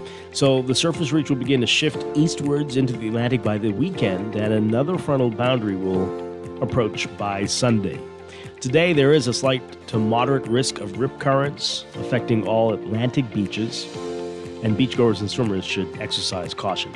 So for today, for the northern islands, including Grand Bahama and Abaco, a mix of sun and clouds today, becoming fair tonight. A 50% chance of morning showers over Grand Bahama, decreasing to 10 to 20% chance by this afternoon. Elsewhere, about a 10 to 20% chance of showers. For the rest of the northwest Bahamas, including New Providence, partly cloudy to cloudy, becoming fair tonight. Partly cloudy, becoming fair tonight for the central Bahamas, and partly sunny, becoming fair tonight for the southeastern islands. Temperatures around 81 Fahrenheit today for highs, 27 Celsius. Overnight lows tonight getting down about 70 to 73 Fahrenheit, 21 to 23 Celsius for lows. In your extended outlook for tomorrow, Wednesday, a mix of sun and clouds turning mostly fair at night. Your greatest chances of rain for the northern and northwest Bahamas, about a 20 to 30% chance of showers. By Thursday, mostly sunny, turning mostly fair at night. And by Friday, a mix of sun and clouds turning mostly fair with a few cloudy intervals. Again, you'll notice the warming trend, especially with nighttime temperatures in the low 70s. That's your morning blend weather check, brought to you by Sherwin-Williams. If you're looking to paint, your local Sherwin-Williams store has top quality paints, expert advice, and everyday discounts to help you save only at Sherwin-Williams.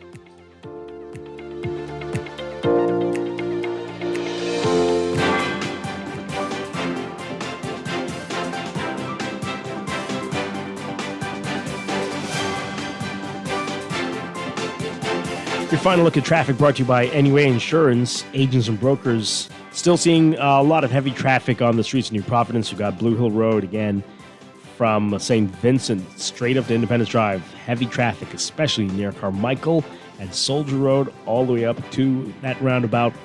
And Independence Drive still seeing both directions. Heavy traffic, especially eastbound. East Street also busy for you straight through to the roundabout at East West Highway and into Robinson Road. Prince Charles Drive, heavy traffic at the major intersections, mainly westbound traffic at this hour. Bernard Road and Eastern Road still seeing some slow-moving traffic. Downtown, got a lot of heavy traffic just east of Arawak Key heading into the downtown area, Nassau Street.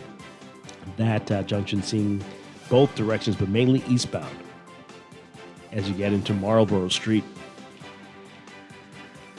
And we're still seeing some slow-moving traffic along Tawny Williams Darling Highway westbound towards the roundabout with Milo Butler Highway. That area is seeing some slow-moving traffic. John F. Kennedy Drive eastbound near the 6-second roundabout as well.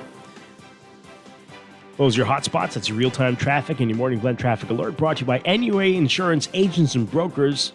Need cover you can count on? Well, you can buy motor insurance your way. Stop by your nearest branch or visit nuainsurance.com. Simple, secure, and ready when you are.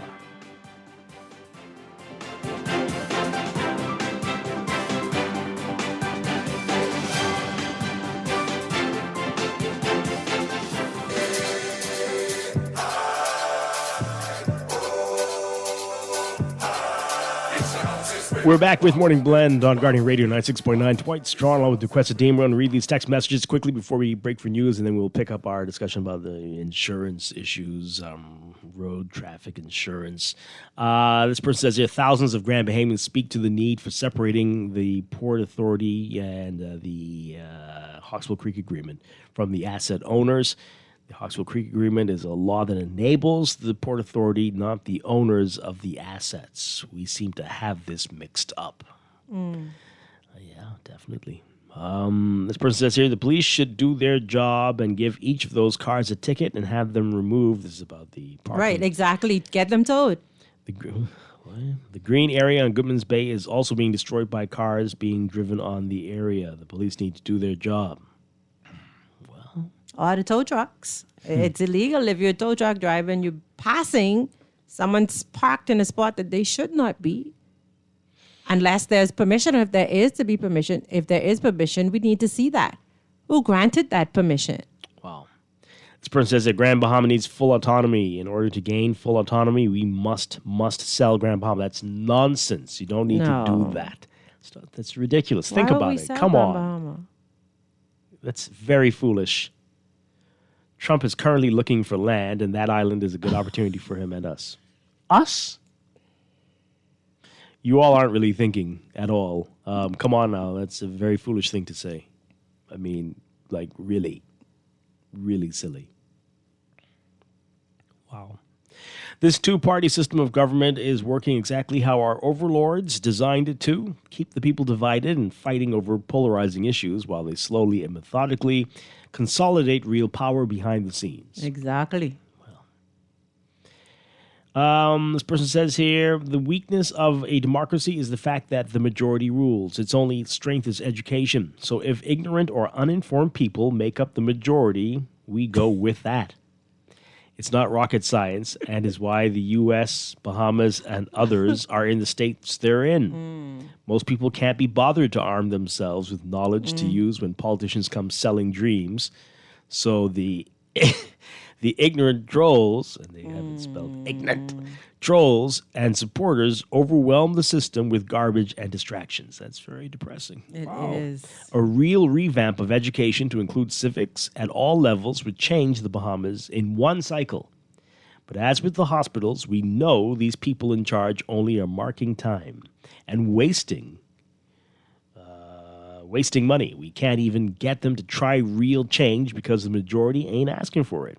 All hide behind the prime minister, who also has no plan, but shields all of them, but get them one-on-one and see how clueless they all are regarding developing the country unless it enriches them. Now, that's a terrifying thought, but sadly true in many respects. I don't think everybody, but a whole lot of them. A whole lot. Very, very, very sad. I think some of them mean very well, but a lot don't have a real plan. Not a plan, a vision for growth. A plan for the where the place should be in 25 years. They have no idea. No idea at all. No, there's no plan. What are you talking about? What do you want Freeport to look like in 25 years? What do you want Nassau to look like in 25 years? Is it going to look like this? Who's thinking about that? Nobody's thinking. Not the people who are currently elected, it seems. Exactly. It seems. Exactly. There are cities around the world that are they're thinking, how are we going to look in 2076? How are we going to look in... Correct. They're projecting Right, ahead. right. They're preparing for the future. This is the city of the future, and this is going to look like what you saw in the Jetsons a little bit. No. This is going to look like this. You're just here. not getting it. The future is today. Why do you have to think about it any further? Wow. It's the future is also the past. The past 50 years has been the future for 50 years. My God. Sobering. Oh, wow. Why change it? I mean, it's clearly broken for us. But they have a lot of people programmed to believe that we don't really deserve better. That we don't deserve to have a plan for us, a futuristic cities What do you mean? around the country. What do you mean? That's how it seems. People are fine with the colonial look of our little towns, I think our our little text said settlements. it best. We're brainwashed into Yeah. believing this is the best we can be. Impossible. It's terrifying. Impossible. Impossible. We got to go to break. Got a whole lot more coming up in business. Again, we're going to talk about road traffic and the insurance requirements and horror stories. We got a whole lot that we're going to share. And yeah, brace yourselves. Brace yourselves. This is coming up. Stay with us. She got them big melons and I wanted to see them. Thick like cold grits, fine as can be. Sweeter than guava jam, she got all of me. Looking for insurance that fits your lifestyle and your budget? At Star General Insurance, we've got you covered. Whether it's motor insurance with flexible options for third-party liability and comprehensive coverage, or commercial insurance products that protect your business, we have choices you can afford. Own a home or renting? Our home insurance products have just what you need. And for the adventurers out there, we offer marine insurance too. Visit our website or social media pages for contact information and quotes. Star General, insurance made simple. At Cleveland Clinic, care is everything. So when your primary purpose is to care for the world, you'd start with your community until you're accessible anywhere. You make complexities your specialties and put compassion before anything else, all to redefine what's possible. For everyone, everywhere. For every care in the world. Cleveland Clinic. In the world of business, technology is not a choice, it's a necessity. And for businesses that demand excellence, there's only one choice for unparalleled support and cutting-edge technology. Custom Computers. You have challenges and we have solutions. Computing, networking, storage, and printing for enterprises large and small, aligned with premium brands like HP, Microsoft, Konica Minolta, and more. Get tech done the right way with Custom Computers. Call the know-how team at 396-1101. Planning for retirement can be overwhelming, but with CFAL, it doesn't have to be. We offer tailor-made individual, group, and pension solutions that take the guesswork out of retirement planning. Whether it's for you or your company, don't leave your future to chance and let the trusted hands of CFAL's experts guide you toward peace of mind and financial stability. Low upfront costs and affordable monthly payments make it easy for you to build wealth so you can live well. Visit us at cfal.com to start on your path toward financial freedom. CFAL, growing wealth for future generations. This is Guardian Radio 96.9 FM, streaming on GuardianTalkRadio.com and the Guardian Radio app, Nassau, Bahamas. The views and opinions of the hosts and guests are their own and do not necessarily reflect the views of the management and staff of Guardian Radio. Wake up, it's a new day. Wake up, it's a new day.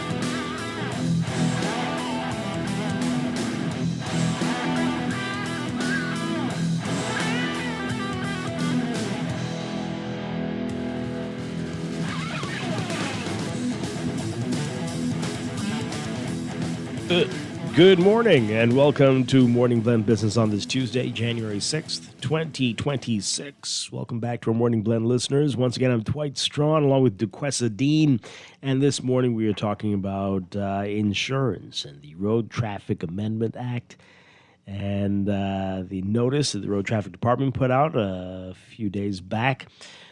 I'm going to read it for you now. It says, over the past several years, there's been a steady increase in the number of uninsured vehicles on Bahamian roads. A steady increase, placing motorists and pedestrians at greater risk and undermining road safety efforts across the country. Therefore, the Road Traffic Department wishes to advise all motorists that the Road Traffic Amendment Act 2024 is now fully in effect. The transition period has ended and full compliance is mandatory. Please be reminded of the following requirements. The key requirements. 1. To license a vehicle, insurance must have at least 6 months validity remaining. 2. Insurers must notify the controller of any policy cancellation within 2 days. 3. Drivers must notify the controller within 5 days of any policy cancellation and return the canceled policy to the insurer. All motorists are urged to review their insurance policy to ensure compliance, drive safely, stay insured, and stay licensed. Okay. So let's get your reaction to this. You remember there was a transition period. Initially, they were going to demand that you got insurance in your birth month, which we pushed back against, and many others did as well. And they did listen. We have to applaud the government for listening to us. They abandoned that, but they're making it 6 months now.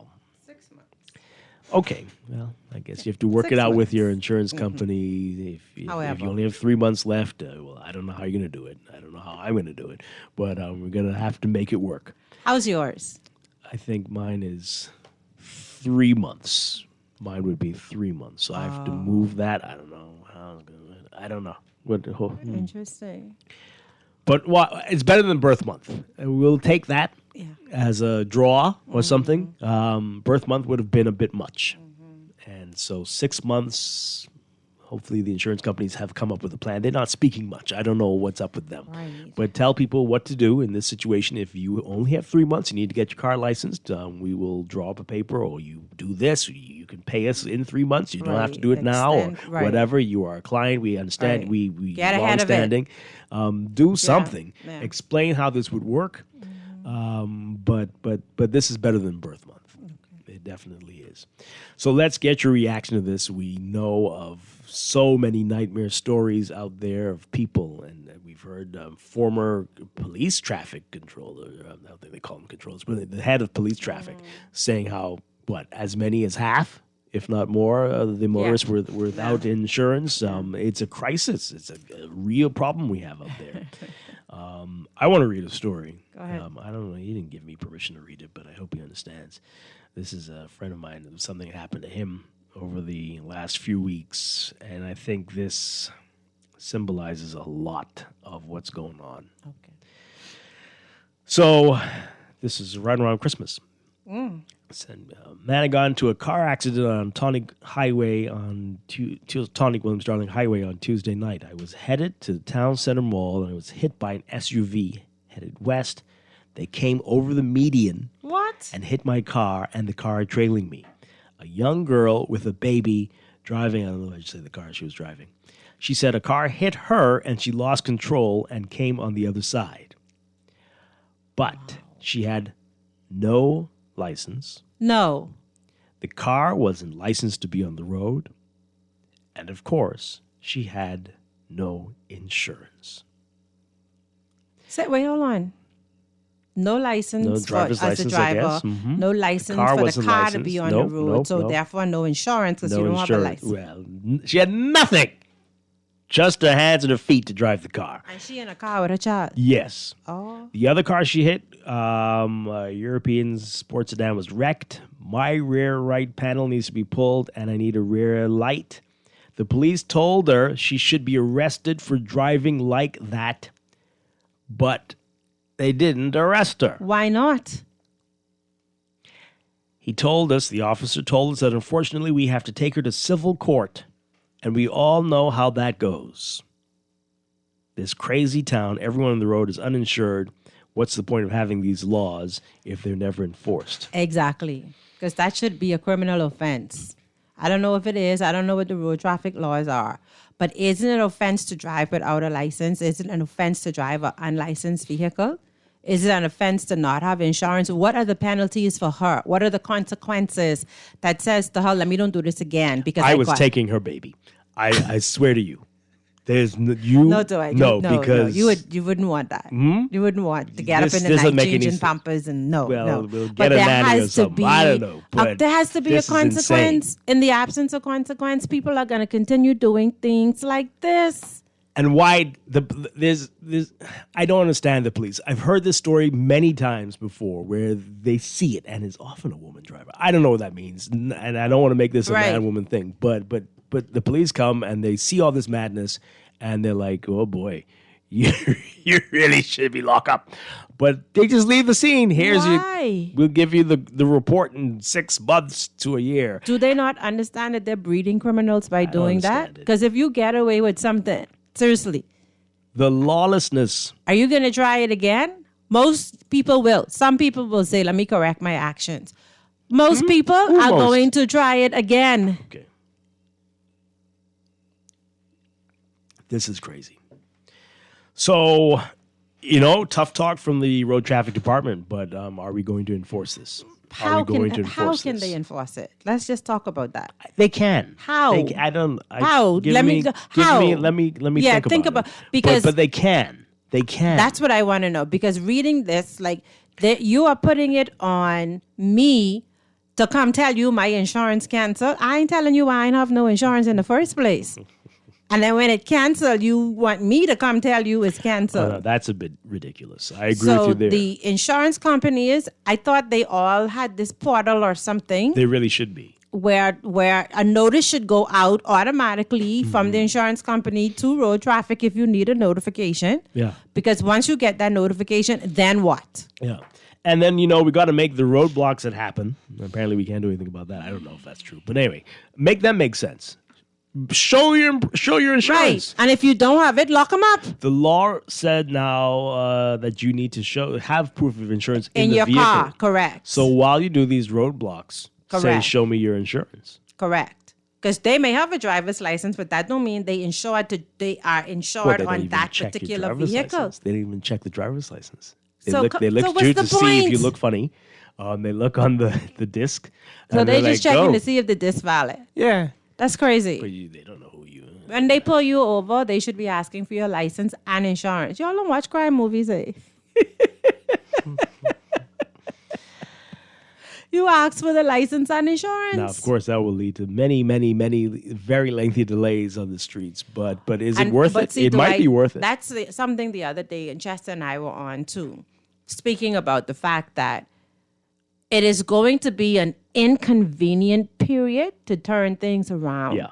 And we have to be willing to go through that. So if the traffic is back up so that law and order could happen, then the traffic is going to have to be back out. Come out earlier. Leave earlier. Give way that these things might be a possibility. If going to a government office and you can't buy some lunch and get your work done type situation, then carve out the time, because now you're putting order in place. It's going to make it inconvenient for the general public. Yeah. Wow. And that's why it's not being fixed. I agree. All right. But this is 6 months, I think, it's okay. Let's hear from you folks. Let's talk. 323-6232. 325-4316. 325-4259. Call us toll free 242-300-5720. Tweet us, Facebook us, text us 422-4796. Want to hear from you on this. What do you make of it? I know a lot of you have horror stories about lunatics hitting you, uninsured, unlicensed, unhumane. Leaving the scene, picking up a bumper and putting it in the car and leaving the scene. Wow. It's crazy. Caller, what say you? Good morning. Hey, top of the day, Dwight and the Questa. Good morning. Good morning. Hope 26 be a real year for all of us this year. Absolutely. Because those last ones was fake. But anyhow, Dwight, we know, right, that the confusion, what I see is, right, first of all, we have two road traffic departments that don't collaborate their efforts together. That's one problem right there, right? Well, I mean, why do you say that? You know, Dwight, we have a road traffic department with this issued law that we should follow. Mm-hmm. And then we have a police road traffic with in place to enforce the laws that the road traffic department put out. And you think they don't do their job? Dwight, why do we need two separate road traffic? No, it's very different. I mean, one is a licensing body, and like you said, a lot of the rules and stuff. But the police are there for enforcement. Because this way the enforcement problem happens, Dwight. Because, we should have one body dealing with the entire situation with road traffic. Dwight, I saw when Tesla been on the road now for almost 2 years, right? With no license plate, and I can't even recall off the license plate to say, well, this white Tesla number, right? Because ain't no license plate still on this car, Dwight. But our biggest problem in this country is all of us know it's called corruption, and everybody know everybody, right? And we don't need to enforce no laws, and that's the major problem. The enforcement problem we have in this country. Putting laws in place only sounds good, because it sends some type of a message to our politicians that they doing something when they put new laws in place. But what if we had people who was that serious with enforcing the existing laws that we have on our books? Because just like you guys said, right? Who's going to report? The problem ain't to me. It ain't really I believe finance plays a lot of inside people not being able to license their cars. That means they should be on the road, right? But I still believe that's the main reason why a lot of cars. Nope. I guarantee you they have the latest phones. They've got, I guarantee you. Dwight, I ain't condoning it, Dwight. Priority is not finances. I ain't condoning it because what I'm saying, Dwight, you have to understand, some people have to make choices. I ain't saying everybody under the same belt. But some people have to make food and other and children and build. And this is going to sound hard, then don't drive. So, hello? This is going to sound very hard. But if that's the situation you're in and you cannot pay the license and inspect your car, do not drive. And insure your car. Do not drive. I agree with you. I ain't knocking what you're saying. I'm just trying. I agree with you. If you can't afford to be on the road, you should not be on the road. But because the people knows that there is no enforcement on the road, right? This is why they are on the road. But I don't think nobody should be on the road if their car isn't licensed or insured, and they don't have good tires on their cars. But at the end of the day, this is the Bahamas, and we need to have a real road traffic department which can clearly deal with this matter. But I really believe we need to dismantle one of those entities. But you guys have a nice day. Okay. Thank you so much. Well, I mean, one just needs to do their job. Right, do your job. But okay, let's take another call. Good morning, caller. You're on the air. Hi, good morning. Are you there? Good morning, Dwight, and good morning, Degressa. Good morning. Good morning. Happy New Year, and Happy New Year to the little grand Degressa. Thank you. Same to you. Happy New Year. To the caller with guest call guest now. You make plenty sense, man. But please, man, just take 1 day off for this week. Just 1 day off to let someone else get in. I ain't getting you don't call. Just take 1 day off. Now, Dwight, which one this is they coming up with now? Because 6 months ago, they been on your show, they been on the TV, on radio. They had the commissioner, assistant commissioner, police say, when they pull you over and you ain't got no insurance, then the car going down by headquarters, getting impounded down by headquarters, then they could charge you $300 a day. And then after, if you can't make the payment, they could auction off the car. This the one where they talking? Because they didn't have this out but 6 months ago. That's the one they talking now? It's more than 6 months, but I believe so, Yeah, yes. the transitionary period is over. Yeah. Well, you're all right, and the text is right. It's enforcement, man. It could be enforcement because, man, I don't wear my seatbelt all the time. I put a truck just be on the side of me. See me, see the car, the motorbike come up the middle. I roll around the night. I see one light, headlight, one back light, and it'll be just like with the plastic bags. The lady being on your show last year sometime, say, one day, I can't remember the date, say by October 1st or something, all plastic bags should be banned in the country and the fine is $10,000. Man, Dwight, every restaurant I go to, my food is come out in plastic bags. When I go to the food store and I buy one little couple items under 10, the parking boy is getting plastic bag from the fruits and vegetable bags, they put it still in plastic. So we don't enforce nothing. You see, we only talk pretty up with laws and make everything look good. But we don't enforce nothing.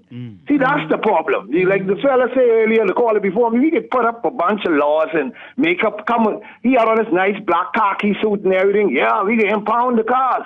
It'll be 300 a day. But nothing has happened. Because I was wondering if that passed, because I know someone who ain't have no insurance, ain't have no license, ain't have no driver's license. This 2023, the front plate different from the back plate, and the two plates different from the disc. They get locked up, they get hold in the roadblock, they get locked up that because they had with 4 warrants. They hold them all day, then they let him call his people, they bring the money downtown, he pay off his warrants.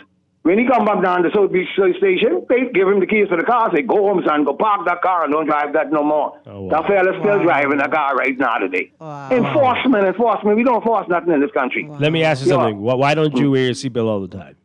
Huh? Why don't you wear your seatbelt all the time? Well, we get away, all right. Sometimes you rush it out, and then, you put it on sometime, but then sometime when you rush in there for the 56 years in this country, we wasn't enforcing it, get a little slack. But in the States, right, if you drive from your studio down to the roundabout by the Shell gas station, you'll get a ticket for no seatbelt. If it's like that, then I'll make sure I put it on every lap if I get. But if it's slackness, you slack off a little bit. That's only human nature. Yeah. All right, have a nice day. Thank you so much. Okay. Not just the seatbelts, not the way. How many people do you drive past with the phone literally to the air? Or they drive in with the phone on top of the wheel and they trying to text and stare at the wheel at the same time. Just a couple days ago, I thought the car had broken down in front of me because they weren't moving. The light had turned green. No. And everybody was driving around it. But no, he was on the phone. He just was so wrapped up in the conversation. I can't. And I'm like, I pull up alongside him, like, oh, hell no. Wow. And then he's like, and then he starts to pull off. Like, no. What the? No. Again, it comes back to enforcement. So the only way that this enforcement happens that road traffic is speaking about is for the people who are actually going to license and inspect their cars and have to carry the insurance in order to do that. Mm-hmm. So for those of us who do that, then we know our insurance has to have at least 6 months life left on the policy. Right. So that's a mechanism by which those of us who do things legally, it can be enforced. Because if it's not 6 months, we're going to tell you, hey, go get 3 months more insurance and come back or whatever. But if you're not doing that, period, if you're not insuring, period, what's the next step? Well, again, you're going to have to really... What's the step? Crack down on everybody. Let's see what you got. Because don't put it on me. Like the caller just said, like, he know it's slack. So sometimes he can put on a seatbelt and sometimes he is not. If you put it on me as the public to enforce a law that you put out. Yeah. But also, it's going to be time, got to turn this into a, snitch city. We're going to have to call out our friends and relatives who are doing this foolishness, right? These people are endangering all of our lives. Almost always a baby in the car. And right? I'm serious. Almost always. Crazy. These people who like he said, with 2 different license plates and just different disc and no driver's license, can't even spell driver. Those people who No. It's time. When you appeal to them and they don't listen, it's time to. This is for your own good. And that's why when we drive, Dwight, we have to drive for us and them. Now, last week I mentioned too, as a part of this enforcement stuff, right? An incident I had with one of those big trailer trucks. Could you please tell me why I had that same situation happen to me Friday? Where this man coming out of Arwaki, he turned and he's racing to the junction. Yeah. You have to stop. It's crazy. And you know that it's going to take a little bit for your truck to stop. Otherwise, you're going to ram straight into somebody. Yeah. Factor that in, right? And then as you turn out of the corner behind me, you wearing up rough up as if you are bullying. They are bullies. Me. They're cowboys. They're crazy. And it's crazy. It's out of control. But I also understand that there's a commercial driving license that's required. Are the police stopping these drivers in their what you call the thing what you do along the road and make sure that they have a commercial driving license? Well, even if they do, and I believe that most of them probably do. I can't that believe doesn't that. mean that they have road manners, right? That's and respect crazy. for other drivers. That's crazy. Most of them don't. That's crazy. And they are bullies in that Arawaki area. And I implore authorities to close that gate that used to be closed because someone's going to get hurt. There are a lot of pedestrians walking along the wharf out there, the Esplanade. A lot of tourists as well. Right. And these trucks are Listen, speeding it's through there, ridiculous. and other people are speeding and they're overtaking. It's crazy. And someone's going to get hurt, badly hurt, and that has to be enforced. And something has to be done. Listen, my whole philosophy is if I driving too slow, go around. I ain't never scared. You go rev in the back of me, all you want rev up your engine in the back of me. I only scared of roach, nothing else. So if I driving too slow, go around because my life important to me. Yeah. You understand? So it's crazy out there in the streets. Yeah, definitely. Let's take another call before we get to your text messages. A whole lot of text messages coming in. Caller, good morning. What say you? Are you there? Good morning, Mr. Strachan. Good morning. There's a whole ecosystem of BS as it relates to traffic going on. To Cressa, I'm always scared. I'm scared of my temper and what I could do and what someone else could do. So I remember more than a decade ago, a pastor's son and I had to actually stop him from licking one of those drivers with a conch on the side because he almost killed us and it was next to life key and he knew he had to stop. But what I'm saying is, let's humanize these situations. Let's bear in mind that I'm seeing, and I know that some of these drivers, there's nothing wrong with it. They're smoking weed and some of them are drinking rum. I know one that actually stops to get inebriated every morning. What? I don't know if he still does it. Yeah, I'm telling you. And so the thing is, the question highlighted the fact that there's no enforcement of the speed limit. They know they're riding a big vehicle and they know the potentiality of what can happen, but they're still driving mindlessly, right? And another thing is, the reason why the city is the way it is, we're self-governing ourselves and there's no ordinances. I see where, just two instances I'd like to say briefly, where I was moving north on this is a road just off Boyd Road. So I was going to the carnival with my children. And so there's an imbecile who's parked just before you reach the corner. So as you avoid this car, somebody swerves to come through to go south. So we're not mindful. We're looking at people parking on the sidewalks. We're looking at, I see a situation in Angleston where people who own side roads, garage, and welding shops, they have their equipment in the road, impeding traffic. Everything is allowed in this country. It's pathetic. It really is. Yeah. We don't need snitches, We have in place, in the States, those toll booths are for a reason. Those are digital panopticons. That's what we need. You could actually, in China, if you run the traffic light, you told it, you get a traffic ticket. This is what is needed. We don't need the police to be doing everything. What we need is a digital surveillance grid to catch some of these imbeciles doing the lights. The motorcycles, the guys, it's really mindless. And then you know that it's really the inner city where you see a bunch of mindless youths. They're teething motorcycles. There's there's a bunch of BS going on, man. It's a helpless situation. Hope can't even help right now. Wow, thanks a lot. That's deep. All right, so text messages. This person says, back to the story with the woman who ran into all those cars and the baby.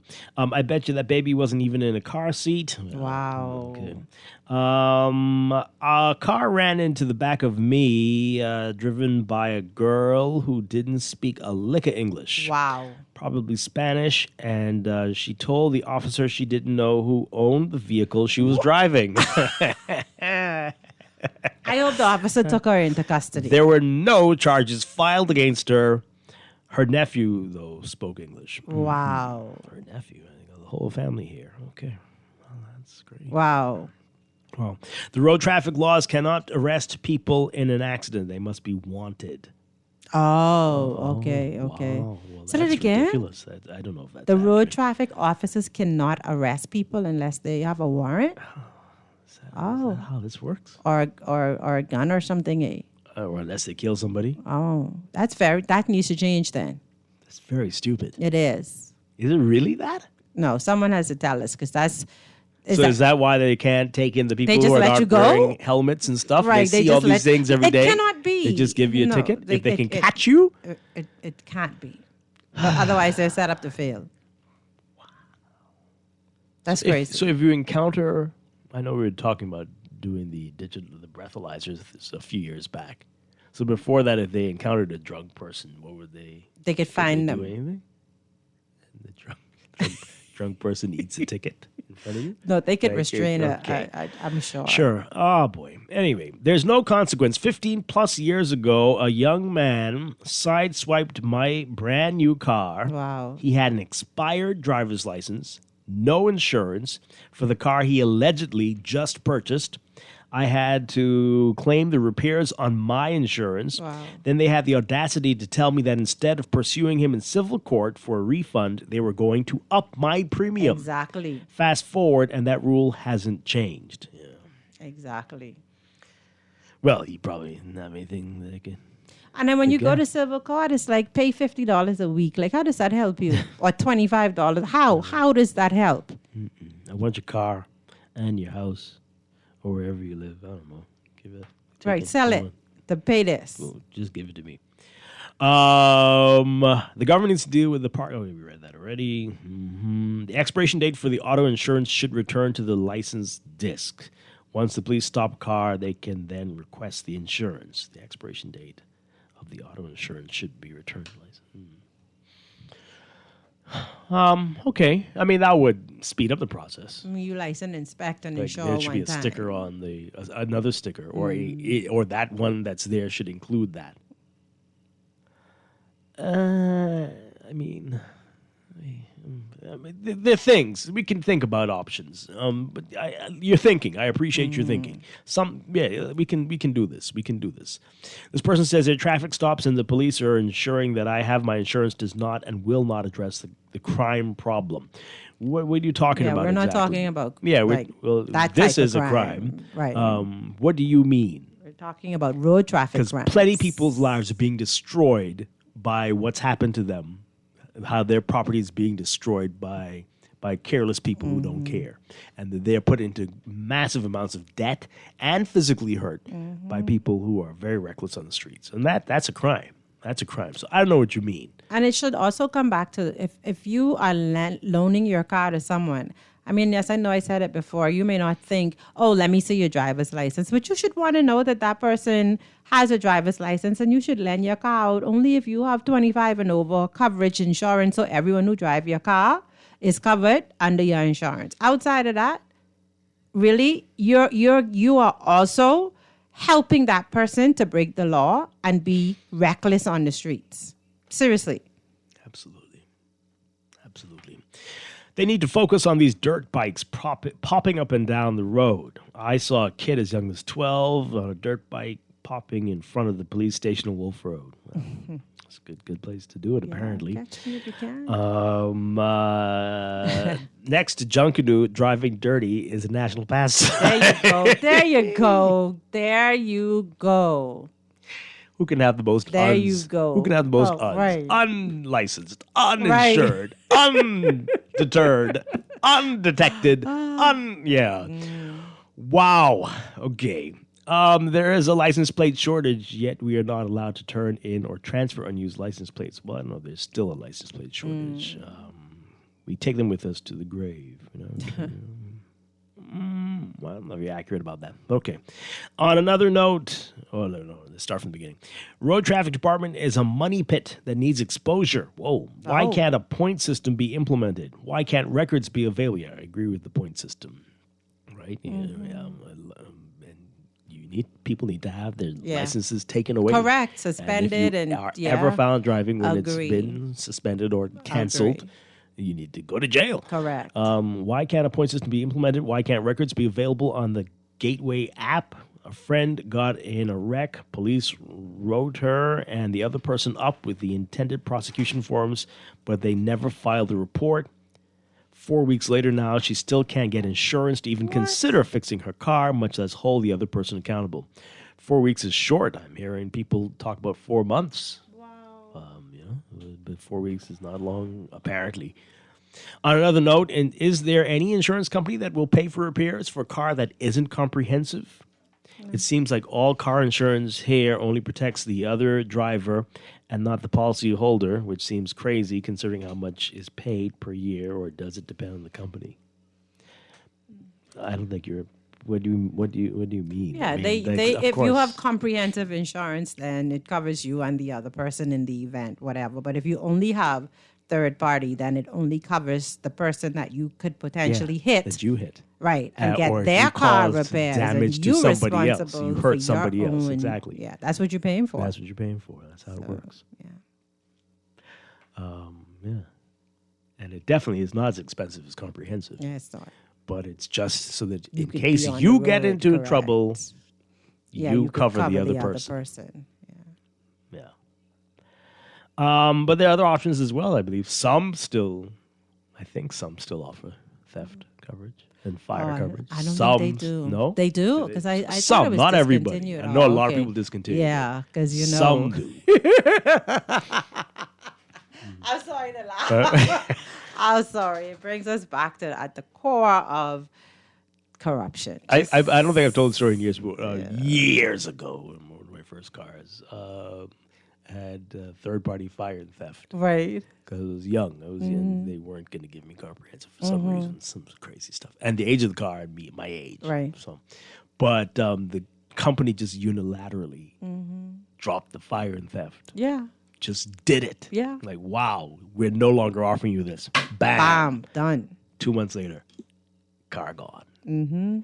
Zero. Yeah.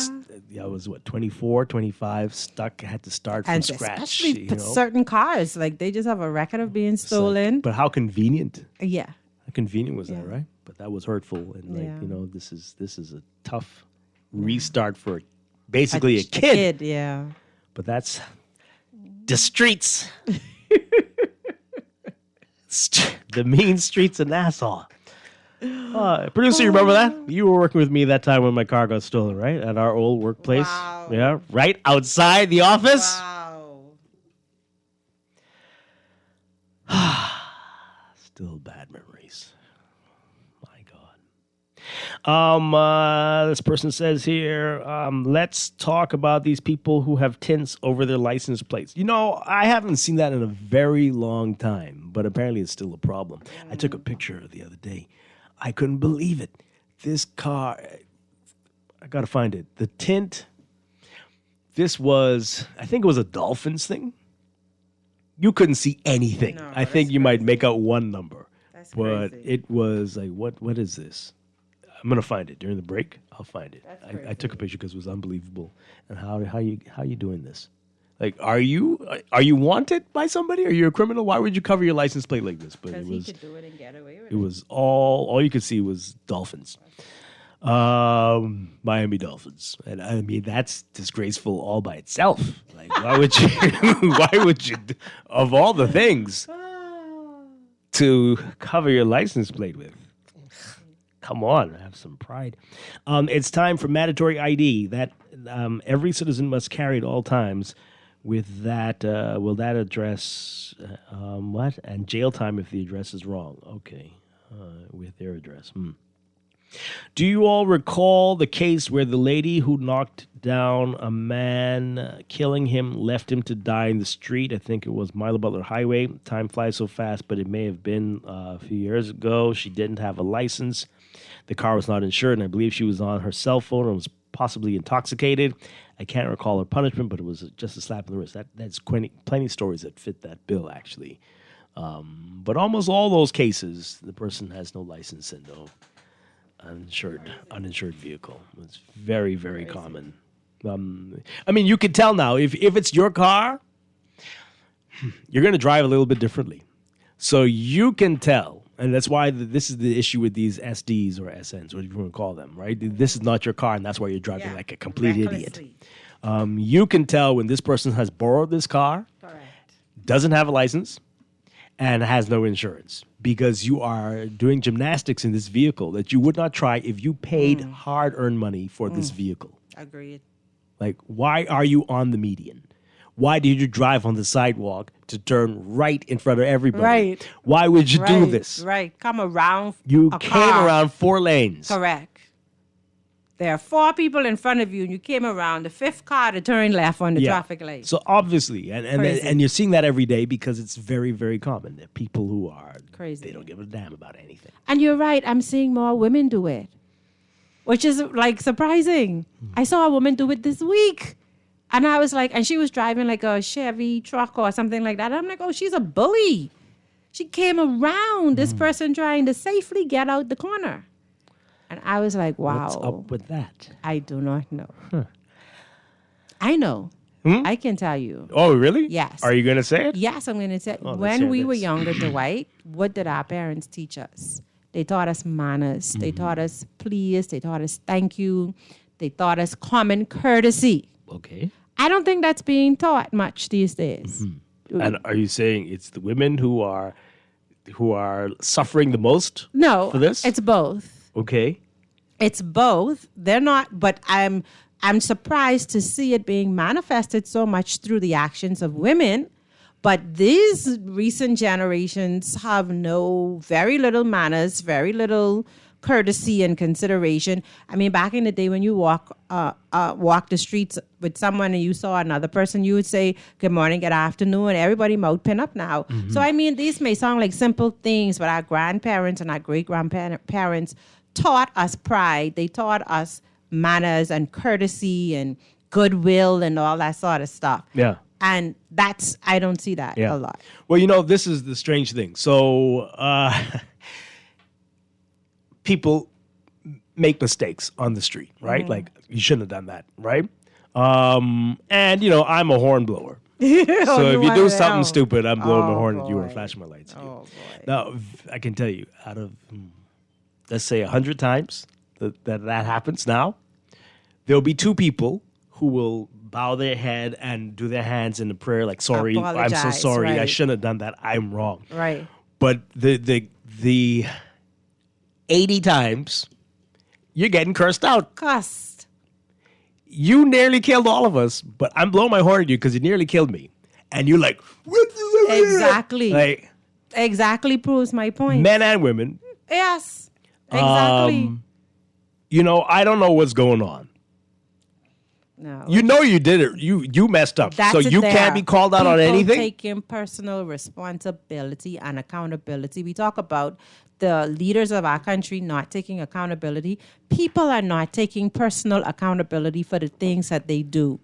So you could have killed somebody doing what you were doing in your car, and the person honk at you, and you're going to cuss that person out for something that you did and make that person the bad person when you were the root cause. We don't like to look or at pull up on side of you and we say, don't like to look at the mirror. like, No, we grunting. don't like to look at ourselves. Everybody else is the problem. It's crazy stuff going on.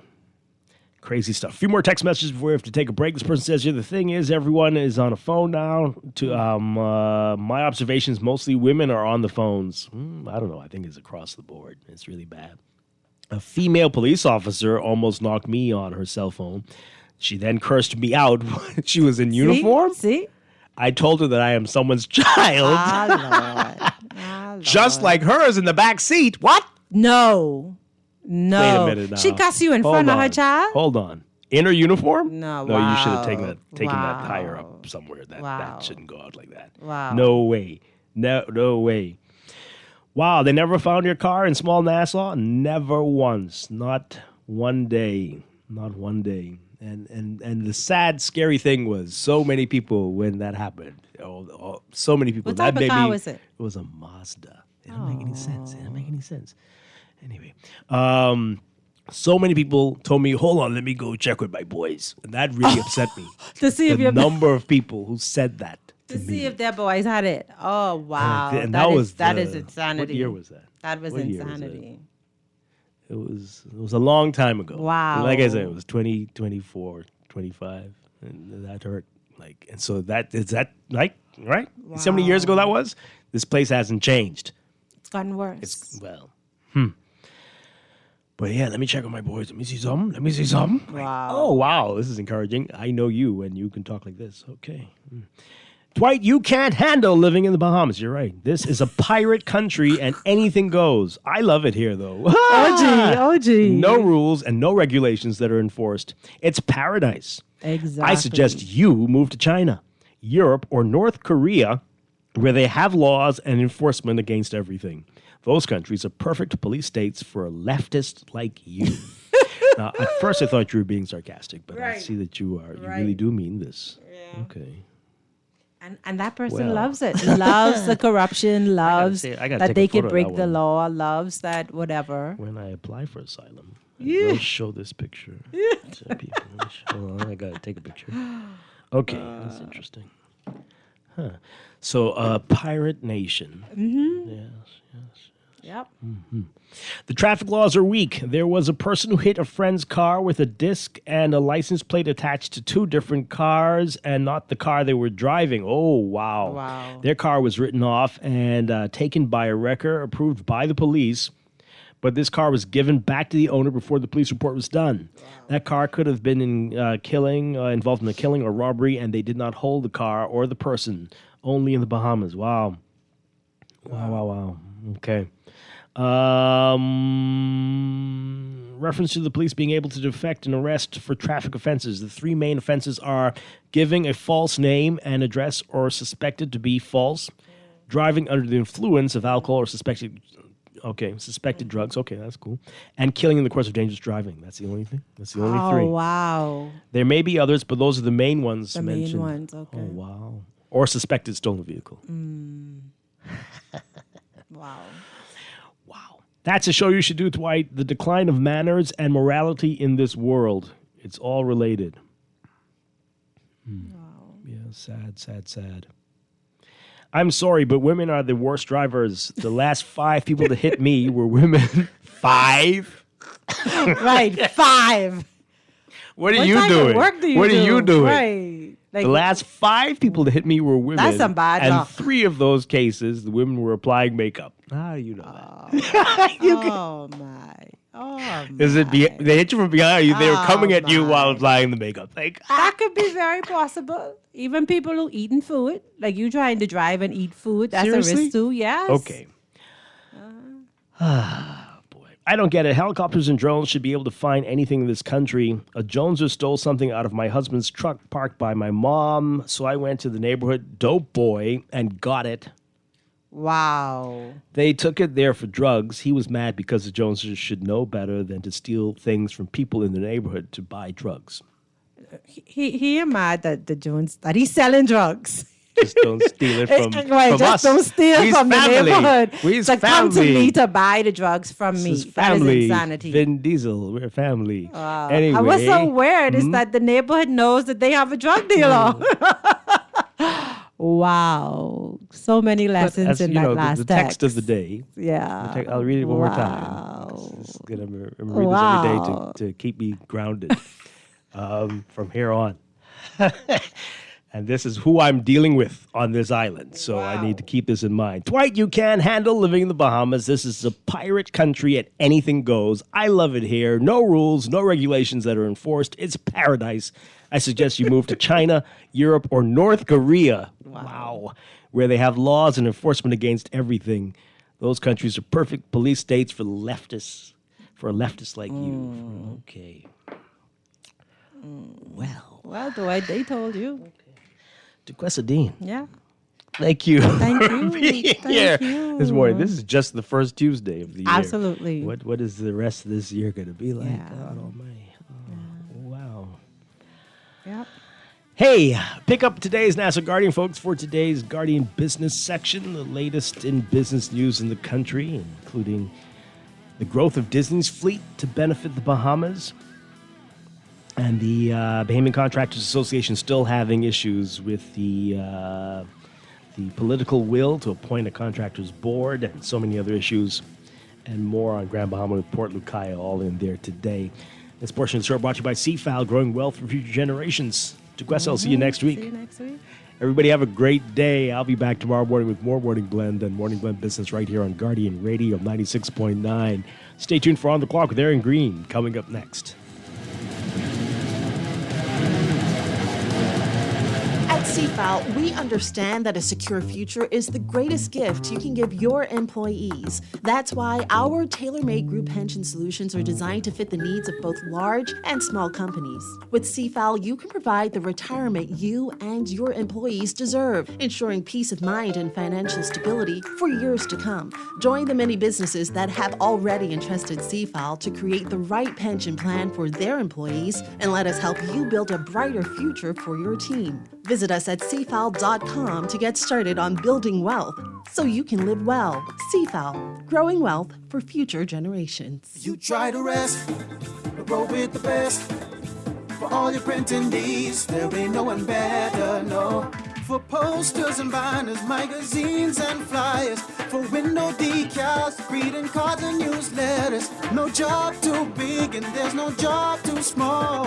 You name it, we can print it. Just give us a call. Let Print Masters bring your masterpiece to life. Located in the Nassau Guardian Building, telephone 302-2361.